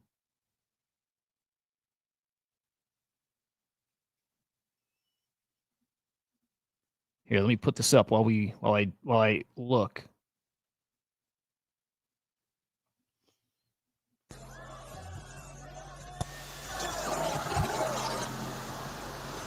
This fucking guy. Watch this. Oh. Dude broke ribs. I think punctured his lung. Look at this shit. Dude, right into the guardrail. This guy think he was Michael Jordan or something? What the fuck? That fucking hurts looking at. You can see he can't fucking breathe.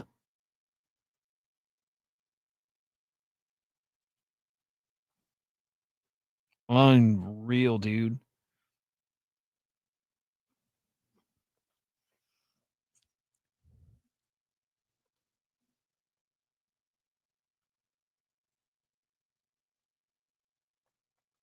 All right, Galavis mint is on FX Hash, which I actually have been spending some time on. Oh, I'm sorry, dude. It's not yet. It's posted. It's live in 5 days.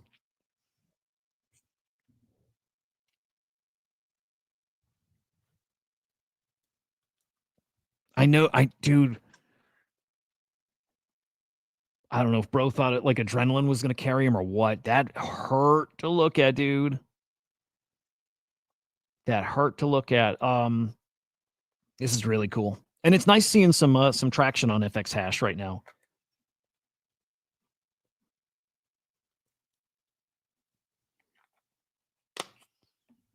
This is cool. Origami in Space. Deeply personal collection comes from those quiet childhood moments when I'd fold paper and open entire worlds from a single crease. Oh, and there's audio on this too. That's right. Hang on. Do I have it muted? No.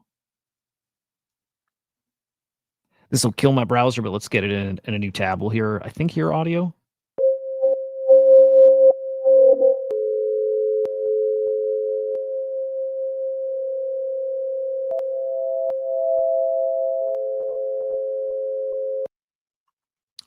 What's our mint price? I like this, dude. What's our mint price? Let's see.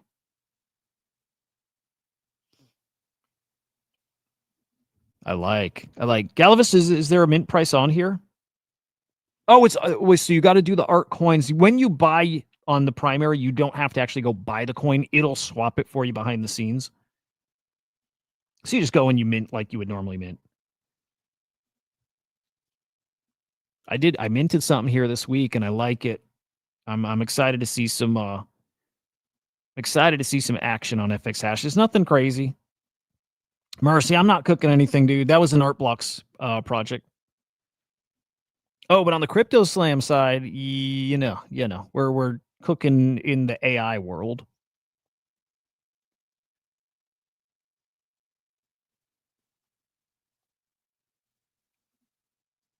HUD's about 5 apps that are fire concepts and a lot of hard work and time out into designing and building them. I have to figure out the launching part. Yeah.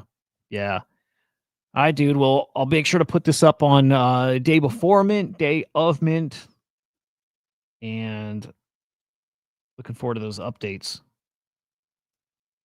Oh, there's the price, by the way. 0.06. It's a pricey mint, bro. But I hope it does well. I really, really do. Tough, dude. I tough market. Like check it. Check it. Like this, dude. Like I'm into this week. The Ledina, whatever. I think, dude, maybe I'm wrong with the price, but I think his was like 0.005 or something.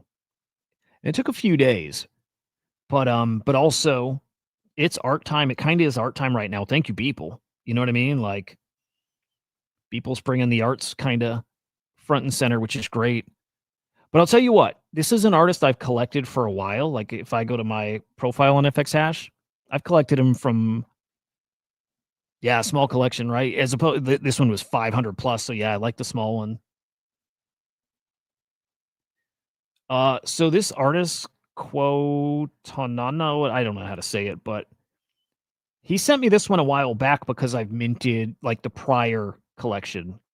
I guess I got too many pages, but if I were to scroll, I've collected probably like 5 pieces from him, or minted from 5 different collections. This one was my favorite. All generative, right? It's all code, but I loved his like sailboat one. It's called Voyage. Loved this. This is the one where I'm like, oh, he's actually going to get good. You can, when you look at an artist, you can start telling if they have like, even if their skills are not there yet, you can start to tell at a certain point if they got chops, if they got like the artistic eye. That's what it is. You know what I mean? Like, so with him at first I'm like, neat. And then I'm like, neat. And you can see people getting better.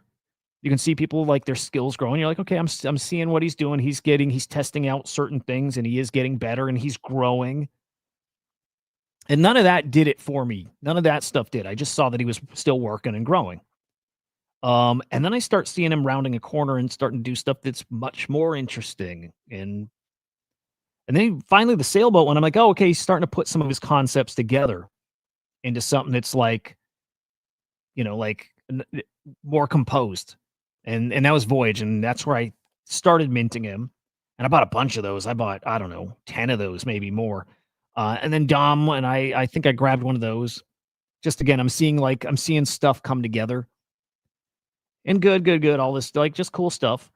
But then this new Ledina collection comes out, and I'm like, oh shit. Like, this is where it really comes together. It looks amazing. Reminds me of the Mediterranean collection that came out years ago on FX Hash, which was one of my favorite collections, and it never blew up. It got popular, but never blew up. But one of my absolute favorites was that Mediterranean collection. And it was very much this vibe and a lot of these colors too. And also this shows how influential Zancan was, I think. But gorgeous collection. I didn't mint at first. I just let it go because I'm like, I'm just not spending, right?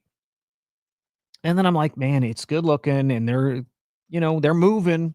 200 minted, and then 300, and then I ended up minting when it got towards the end. I knew it was going to mint out. I'm like, I like the guy. I want to support him. But then I see Dmitry Cherniak has retweeted him, and in fact retweeted him twice, called it a masterpiece. And man, it's amazing. It's code. That's fucking wild. That still blows my mind. And it's like the output, he didn't design the output, he designed the algorithm that created the output. I just think it's so cool. I love it. So, yeah, one of the things I minted this week out of the, 4 total NFT buys, and some regrets, not on that one. Definitely not on that one. Regret buying a FOG on secondary. Yep. But we'll see those in the other side metaverse, yay. And I like Woot. So I like it. And altogether, still up on that first buy. $240 for 2 of these things is pretty fucking cool. I still like everything he did. I do not like the strategy token he did. I don't.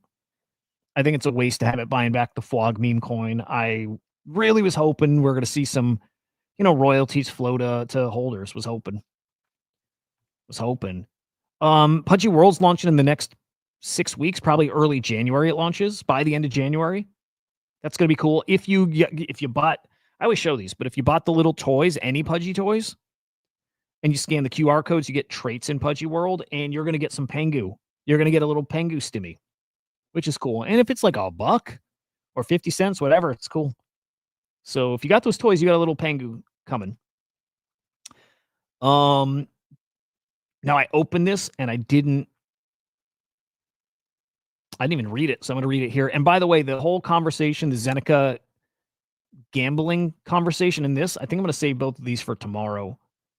The golden age of crypto is over. Again, I disagree. The comparison, I get it, but also I disagree. I think it's something else happening here. It's good for tomorrow. I would do it now, but it's going to be like an hour of me fucking rambling, and I got a lot of work to do. I got to prep for the Giga show. Graphics and write up some tweets and shit. And Musty, yeah, I'm not happy with. Yep. I agree. I don't know. Yeah, I agree. I didn't even realize royalties were that high. I didn't realize, because when I first saw it, I thought they was set to 0, and I'm like, that's badass. And then I saw it's 5%. And yes, whales, guys who knew early, by the way, there's people who knew early it was going to be an NFT collection and free mint. And I think they bought a ton of boxes and they nuked this thing. But yeah, I want to get deeper into this, and I do want to talk about this because I don't agree. I don't agree for the simple reason that, like, the value in crypto, for the most part, it's being early, and that doesn't stop. Find a thing and be early to it, and I think the opportunities just don't stop here. That's the game. Like poker, there's a skill, and early on, yes, the game was like gaming the games and getting the rewards on the platforms, and probably less competition. And to that degree, to that point, there's more competition in crypto with trading. There's way more competition if you're a trader, but the competition to find something early that's special, I think it's every bit where it was before. During the slow times is where you really find some special stuff. We're just in a period where we're feeling out, what are the valuations now? How high can things get? How long do they take to get there? Will the macro even, support something like that getting big? At what time? It's different, but again, we'll save that for tomorrow. I do want to see this. Someone's saying that Pudgies are going to break away and join punks at the top. Don't think so, but I'm curious. I think if anything breaks away and joins Punks, it's like a Milady. And I also think at the top is maybe a lot lower than we're talking now. I think like joins them at the top at what, 10 or 15 ETH? But, you know, maybe. For the past few years, NFT landscape has been defined by rapid hype cycles, dramatic booms, predictable declines. Hang on, I want to get to the meat. Where's like the reason? Pudgy penguins represent the future of NFT-born IP. Oh my God, I think there's ultimately no point here. CryptoPunks represent the past. Pudgies represent the future. There's no point here. There's nothing. I can tell. There's nothing. It's like a nice, like, rah kind of thing. There's nothing here. Darn. Pudgies can join the top if they give Pudgy holders ownership of Igloo Inc. And actually, I think they're doing that. I used to think they just give it like Rect Guy did. Like, you get stock. I think instead they're going to let Pudgy Penguins get access to like an IPO. Something like that, right? I think that's where they go. And I know Lucas said they're going to keep giving Pudgies access to like ICOs. And maybe helps them get their foot in the door for IPOs too. Maybe like that's a cool fucking perk. Oh, good shit, man. There you go. All right, so Lighter's getting a Coinbase listing. I saw what 1.5 bill FDV like valuation is what the people are saying. Something like that. What do you think, Luna? That feels low for what I'm feeling, but I'm gonna find that post I saw. I don't know if they're raising at a $1.5 billion value. Oh, yeah, there it is.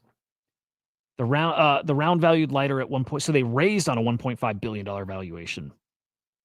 Nothing to do with the token.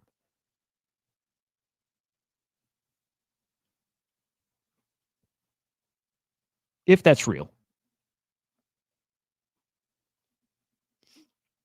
And maybe it's not, but I could see them at a 1.5 bill valuation. Oh, okay. So that is real. Okay. Yeah. That token's going to do really well. I can't wait for Luna to come in the chat and say he made. Okay, Luna, are you? I want to see Luna with like $250,000. And it might be more. I don't know. I have no idea, but I'd love to see that. I'd love to see way more.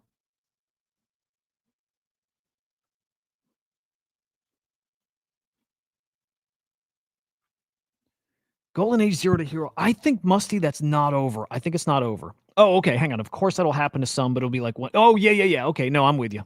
Yep. Yeah. Musty, I'm with you. I think I think 0 to Hero happens, and I think especially next year. I think we see some of that next year. It's like it's the ICO thing's going to explode, and the innovation exemption and the Clarity Act, and it's all these things that let people come here and build and fucking. It's the one scenario I see us doing something magic next year.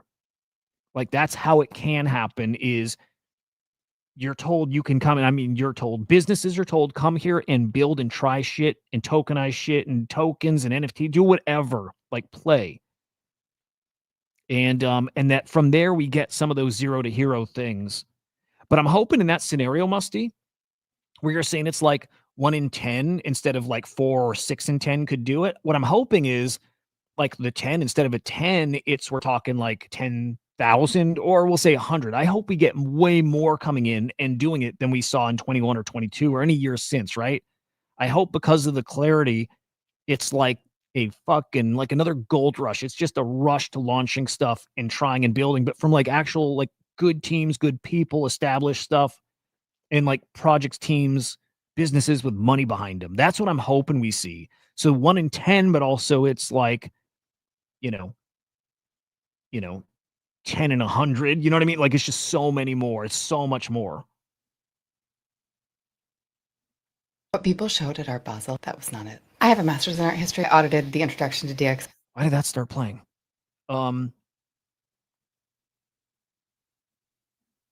Oh, that's badass, Luna. That's so cool. Selling 75% of your drop, holding 25. Luna's smart. I like Luna. He's great. What if crypto just chops for months, then goes down only and stocks are cooking? This is what he thinks happens based on nothing but gut and your shitty understanding of stuff. Well, I have a shitty understanding of stuff too, and I think that's very likely. For me, it's all about how much does Trump and fam crime it. Here's okay. I actually am with you, and I think the only way that doesn't play out is if something happens, and this is probably like the AI story, but something happens that has the entire market, not just certain stocks like Nvidia and right like that's like more than just those select few stocks cooking. It's got to be the whole market on fire, and it has to be like normal people making money. It has to be like cost of living going way. It has to be like a fucking fantasy scenario of like the good times are back. But I believe that's what AI is going to usher in. I just don't know if it's next year. I don't know if it starts now. At some point that starts, and I think it looks amazing out there.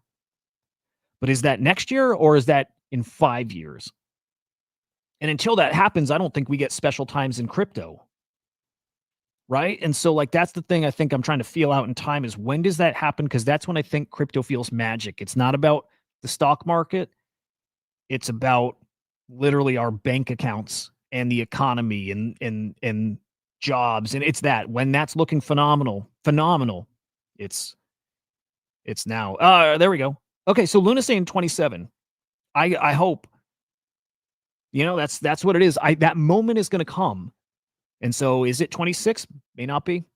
But I know that moment's coming. If it didn't come next year, it's anytime in the next 5 years, and Luna's got it as 27, and that would be awesome. If it's just survived next year and then 27 is magic, I can't wait. I can't wait. I think he's saying 27 is when like we just explode. Just beautiful shit. I think crypto will be great forever as big tech and big companies come to use the tech, but it'll do nothing for our bags unless you hold Bitcoin. For now, for sure, Musty. For sure. I just think there's going to be a very much like 21, 22 when there's money just thrown around because there's so many success stories that will happen in crypto. And I think people will just get kind of reckless with their spending again at some point. It's, again, hopium. It's fantasy, but I just go by what makes sense to me. And I always do that and got a good feel for that kind of thing. But I think that kind of setup is coming again, just when. And then we got to be worried when the Democrats take office again and unwind everything. And that will happen too. Yeah, there we go. And see, the big X factor, and again, not knowing shit, that's me. But the big X factor is the whole debt problem. And the thought, the words that the debt problem can't be solved unless we outgrow it. And to me, the outgrowing it process sounds exciting, right? To me, that's the scenario where it's, I don't know, crazier than I can actually probably imagine or put in words. And I don't know what it looks like, but I think it looks like this shit getting crazy again. But years off. And still I allow a little chance it's next year, but I don't think it's next year. But I do think next year good for Bitcoin. I think that. And we'll see. By the way, virtuals is fucking insane. Again, I'll save some of this for tomorrow, but the AI thing. And yeah. Yep. They're going to try to kill us again. They are. They absolutely are. Virtuals is reported that their GDP, their agentic GDP, their AGDP, is at 370 mil. I just got to say again, because I said it yesterday, if you see that number and you're like, damn, dude, I just want you to know it's bullshit. I just want you to know it's complete bullshit. Because virtuals is counting volume as their AGDP is literally just volume. It's not the fees. It's not the money these agents have made. They're counting volume, which is not that's not GDP. That is completely different.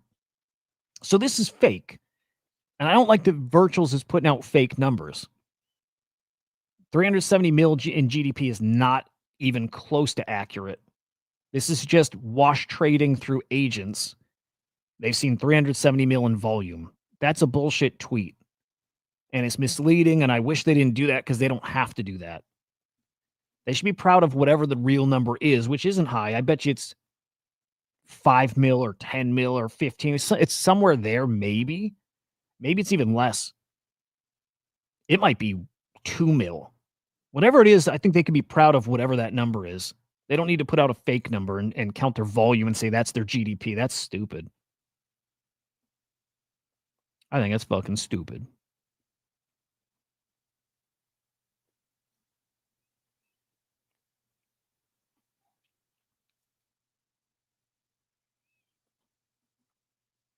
All right. Maybe last thing. Somebody clowning on Abstract. And I like Abstract, but it's not been great. Anyway, he saw this trailer and he says, I can't believe I even showed up to this fucking chain, man. Let's see. What are they saying? We just got mod access to the Abstract X communities, and we're kicking things off. Over the next couple weeks, We'll be running new activations, challenges, community highlights, and more to make the space more fun and rewarding for everyone. Keep an eye on our accounts, Turn on the noties, and stay active in the interns and streams X communities. the most active members Will always be recognized. I'm excited for this new abstract art. Let's go, baby. Let's go. We just got Wow. Wow.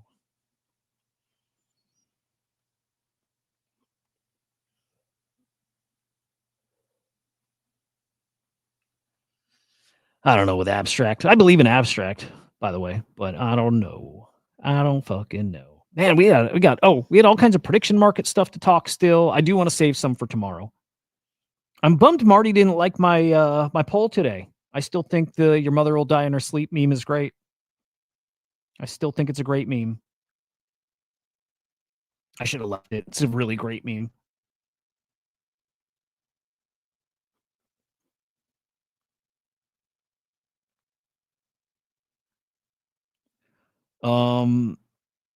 Yeah.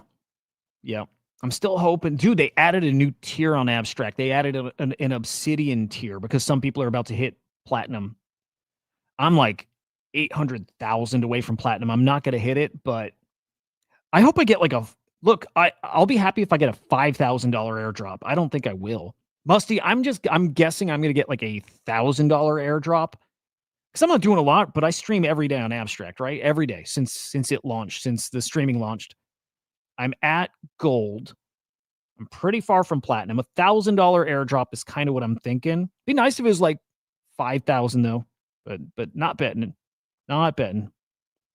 I hope for you, Luna, that it does happen. Yeah, I hope we run so you can short and make even more money. God damn it, Luna. Okay.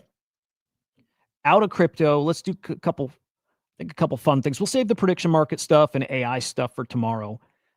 There's some cool ass AI stuff. I will say the AI content is getting bonkers, dude. That's real fucking loud for me. Somebody made this like AI generated like Spider-Man short.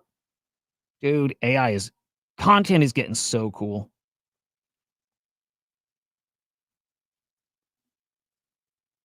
Yeah, Musty. Interesting.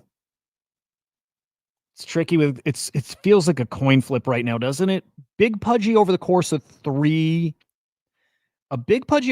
6 months, I bet you're up. You know what I mean? I bet you're up nicely at some point in 6 months on a big pudgy, but is that the regular punks, Musty? Oh, I got to show you the meme coin I bought too. Okay, here, real quick. I do want to play the Supergirl trailer because it's awesome. There's a Lanterns like short 15-second trailer. But check this out. Steven Spielberg has got a billboard up in LA and New York. He's got something called what is it called? What is it called? Something about disclosure. Oh, and might be a trailer coming up too. Dude, we get the Doomsday trailer this week too. So we get the Doomsday trailer next week. Only in theaters. We don't get it online for probably a week or so. But Spielberg has got this. All will be disclosed. All will be disclosed is the name of it. I don't know if it's just clever marketing. Oh, clever marketing, yeah. Okay, a lot of people think that Steven Spielberg. Actually, part of this is true. That E.T., the movie E.T., and actually Close Encounters are based on some like really real shit. Like Spielberg, for some reason, has had like unprecedented access to like UFO alien stuff for whatever reason. I got a theory why, which is like, I think the government's been prepping us for disclosure. And I think that process, what's up, Rocky? I think that process takes not just years. I think they've been setting it up for decades. And so I think they try to like take the edge off of that disclosure by like getting us familiar with what some of that stuff might look like and some of the concepts and stuff. So like ET is probably really close to like what one of the alien races looks like. And the same with the aliens in Close Encounters. That's the theory that's out there, and actually to me makes sense. He's seen it a long time ago. He kind of works the designs of those things into his movies, so to us they look normal. Like we've seen it. It's not as shocking when we see it for the first time. Have a great day, CJ. So that could be, and I wonder if this is another kind of, milestone for us. If this is going to be UFO-y kind of related, and if we're going to get some more weirdo shit that happens to be close to true, It might be, dude. It might fucking be. So, I don't know. We'll see. Who's seen the Supergirl trailer? It's kind of cool. Some people don't like it. They think it's like not showing enough, but I'll tell you what. I love Lobo. Lobo's the villain of the thing. Lobo's the villain of the movie. Jason Momoa plays Lobo, and you literally could not ask for a more perfect actor to play it. He literally is Lobo already. He was like born to play Lobo. He looks like the guy. He talks like the guy in the comics. Like Jason Momoa is Lobo, right? Lobo's like a alien biker dude, and he's like crude, and he talks rough, and he's a badass, and like it's Jason Momoa.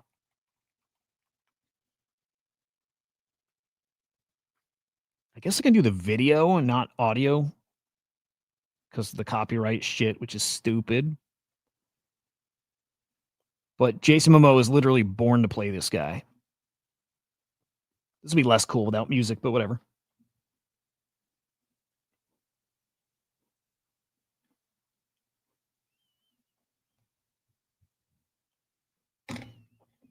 All right, so crypto in it, yeah. Peeing on Superman. She's hungover. That's the story. She's a drunk, right?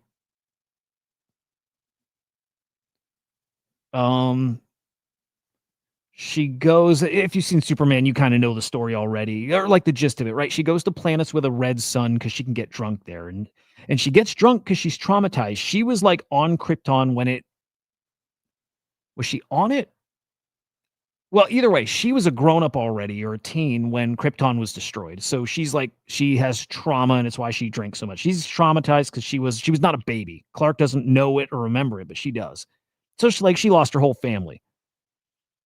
So her little city was like protected from it because they knew what was coming, and they pulled the city up into the air, and it lived in a bubble kind of thing. But even that, I think, was destroyed. Or the big villain in the next Superman movies, Brainiac, he captured, I think, her city, something like that. Anyway, she's awesome. I love that girl. I hate that it looks Guardians of the Galaxy. It looks just like it. I think that's stupid. But I bet it looks better. I guarantee they're just showing from the first like 5 minutes of the movie. But she looks perfect. There's Jason. That is the best part of it. Is Jason Momoa as damn, I lost it. There it is.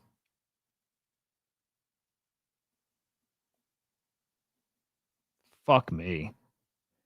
So hard to see, but there's Jason Momoa as Lobo. It's about as good as we'll be able to see. There he is. He's perfect, dude. He's fucking perfect for Lobo. Like, Lobo has got like long black hair. He's white, and he's got some black around his eyes, beard, or mustache. I think like a handlebar mustache. He's got a big old chain with like a hook on the end of it. Again, rides a motorcycle. He can't die. Lobo can't die. Wait, how does it work? I'm trying to remember exactly how it works. I think that there's something about like his species. I'm going to get this wrong, but it's maybe right. He can't die. You can only die when there's another of your species or something like that. So he killed his entire race. Like he killed everybody on this planet. And then he's actually been killed once, but he's really annoying. And he was so annoying that Satan kicked him out of hell. That's like Lobo's story. So he's immortal. He can't die.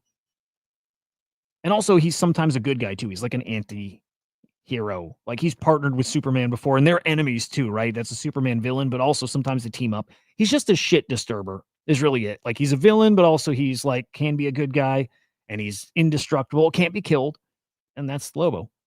I'm just trying to remember the story with him and his family and the other like Lobo race. Like he kills them all, but I'm trying to remember there's a reason why, and it had to do with like being immortal. Why? Let's see. Why did Lobo kill his people? Yeah. I don't think it was just that. Hang on. He wanted to be one of a kind. No, there was something more.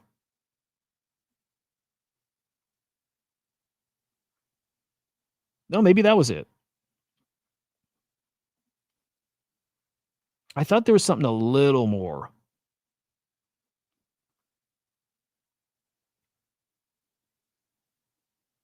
Yeah, maybe not. Maybe he just did it for fun, which is, I don't know, pretty cool.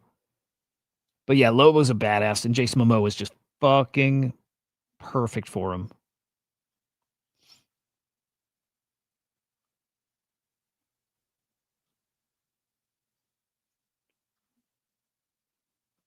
Kind of hard to see him. Not a great picture, but yeah, there's Lobo.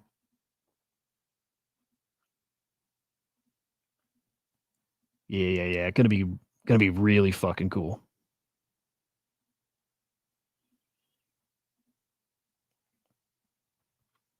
Oh, Nico knows.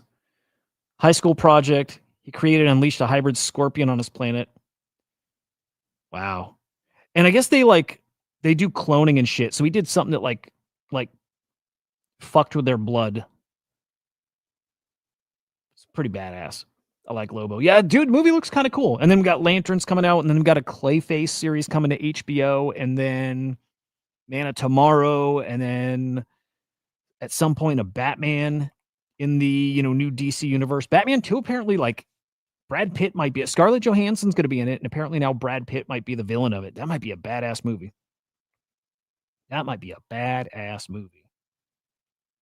So a lot of shit coming. I need to not give a shit. God damn it. But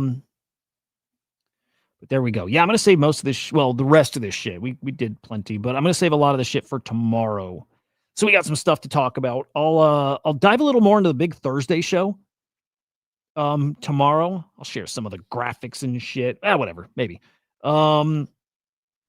Yeah, maybe we'll wrap there. Anyway, you can follow me at HUDAH_idiot on X. And you're basically all over on YouTube already. But if you're not, it's Inside NFTs on YouTube. Weekend streams over here. Boom. Weekdays, it's over on Crypto Slam. So that's where you can catch it. I'll keep doing the restream thing. I missed the platform. It's pretty cool. I like the restream platform. So we'll keep streaming over there too. But also PumpFun, also Abstract, also all the places. Oh, and I'll show the meme coin. That was the last thing. Meme coin's called Milu. Yeah, it's called Milu. I don't know. It's probably going to be dead. I mean, it kind of is dead already. New shitter. New shitter as of what, a day or two ago. This is, I'll show you. Just skin in the game. Why not, right? But also there is a chance this thing goes viral because, and I'll play a video.